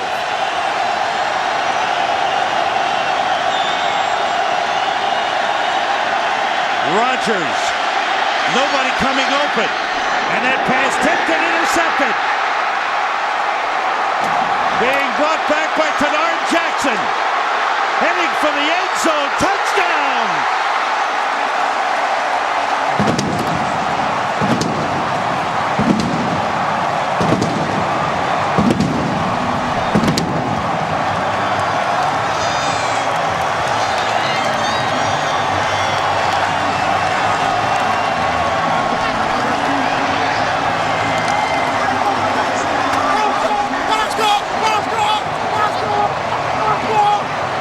The Tampa Bay Buccaneers will win their first game of the season. Well, all the effort finally pays off for this football team. And we sat here on Friday and talked to a lot of them. They still have great passion, great work ethic. They said it'll happen. We're working too hard. We got too much talent on this team not to get a W. They get the payoff today. And this stadium continues to be a house of horrors for the Packers. This will be their 7th loss in 8 games in this stadium. Extra point, Connor Barth, it's good. It's 38-28. 3 interceptions in the game for the Bucs, 6 sacks. How much credit do you give to the Creamsicles? The Creamsicle uniforms paid off. Wear them the rest of the year. It's throwback day. They honor the 79 team. They wear the Creamsicles, and here is icing on the cake. That would have been an awfully hard ball for Donald Driver to be able to catch. It was high. It was behind him. He gave a great effort. You see those tips and overthrows. That one being a tip in the middle of the field, or at least right over inside the numbers. Ends up being intercepted. Tenard Jackson, 3rd pick in the last 3 games for him. Chris Rose, Trent Green, John Lynch in the studio with the AT&T postgame show. We've done a good job anchoring the studio in LA with the regular Pre-game guys in Afghanistan today. Here it comes. Oh, the Gatorade shower. That's the best feeling he's ever had. Win number 1. That's great. For head coach That's Raheem great. Morris. You can see it in his face. And his players, again, you can't reiterate it enough in talking to the guys how much they care for Raheem Morris as a person, as a coach, and really, extremely frustrated with not winning a football game. Wanted to get one for him more than anything, and they've been able to achieve that today. And what a fourth quarter. They trailed coming into the fourth quarter, and they kept fighting back. With a rookie quarterback in his very first start, youngest quarterback ever to start for the Tampa Bay Buccaneers. Barth kicks it off. Amon Green, who earlier today became the Packers' all-time leading rusher. With a good return here, he's out of bounds across the 40-yard line. For the Green Bay Packers, they have really hit the midpoint of the season on a down note. A big loss at home last week to Brett Favre and the Minnesota Vikings in a big division game. And then down here in a game that Mike McCarthy said from the start of the week, this is a dangerous game. It's a game that everyone looks at and says, we should win this game. And he said the Bucs would be tough, and it's proven true. Well, they're 1-7 in this stadium. There's never a gimme in pro football on Sundays. That's why I say NFL stands for the National Fake You Out League, because you just never know.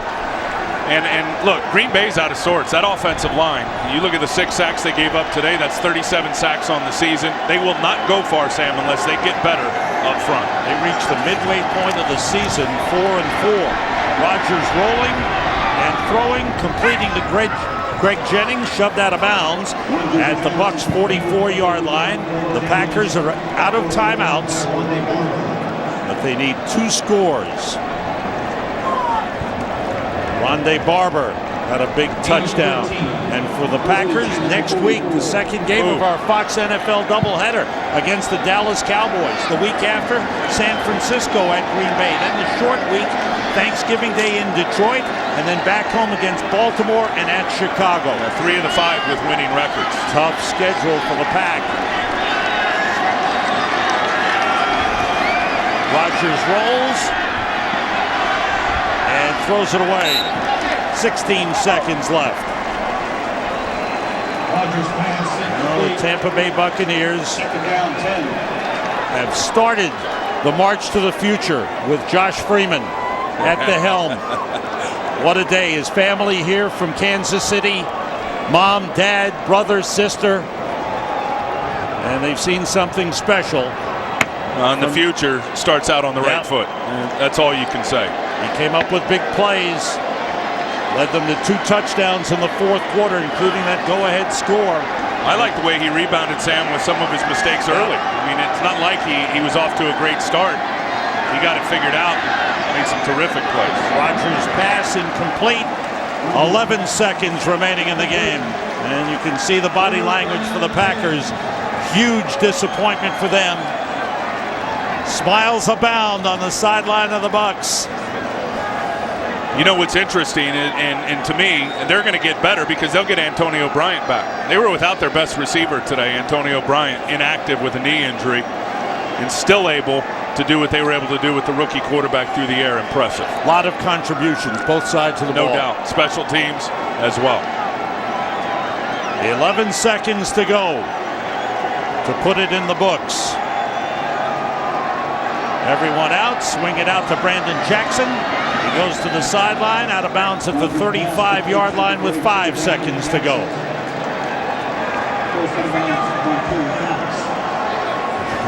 Can only wonder what he's feeling inside. Raheem Morris, he just wants to jump up and down. He's got to control himself. It was Josh Johnson, gave up his starting role because the number 1 man, Josh Freeman, the first-round draft pick, has taken over. He's the number 1 quarterback. About 34 pass attempts, and the offensive line only gives up 1 sack today. Good job. They've done a real good job. And the last play of the game. Rodgers winds up, throws it into the end zone, and it is batted down, and that's it. The Tampa Bay Buccaneers and their rookie head coach Raheem Morris have won their first game of the season as they defeat the Green Bay Packers 38-28. The two veterans, Barber and Driver, they battled all game long. And the Bucs found a way to win in the fourth quarter, led by their rookie quarterback, Josh Freeman. Big day for the Bucs. We'll be back in Tampa right after this.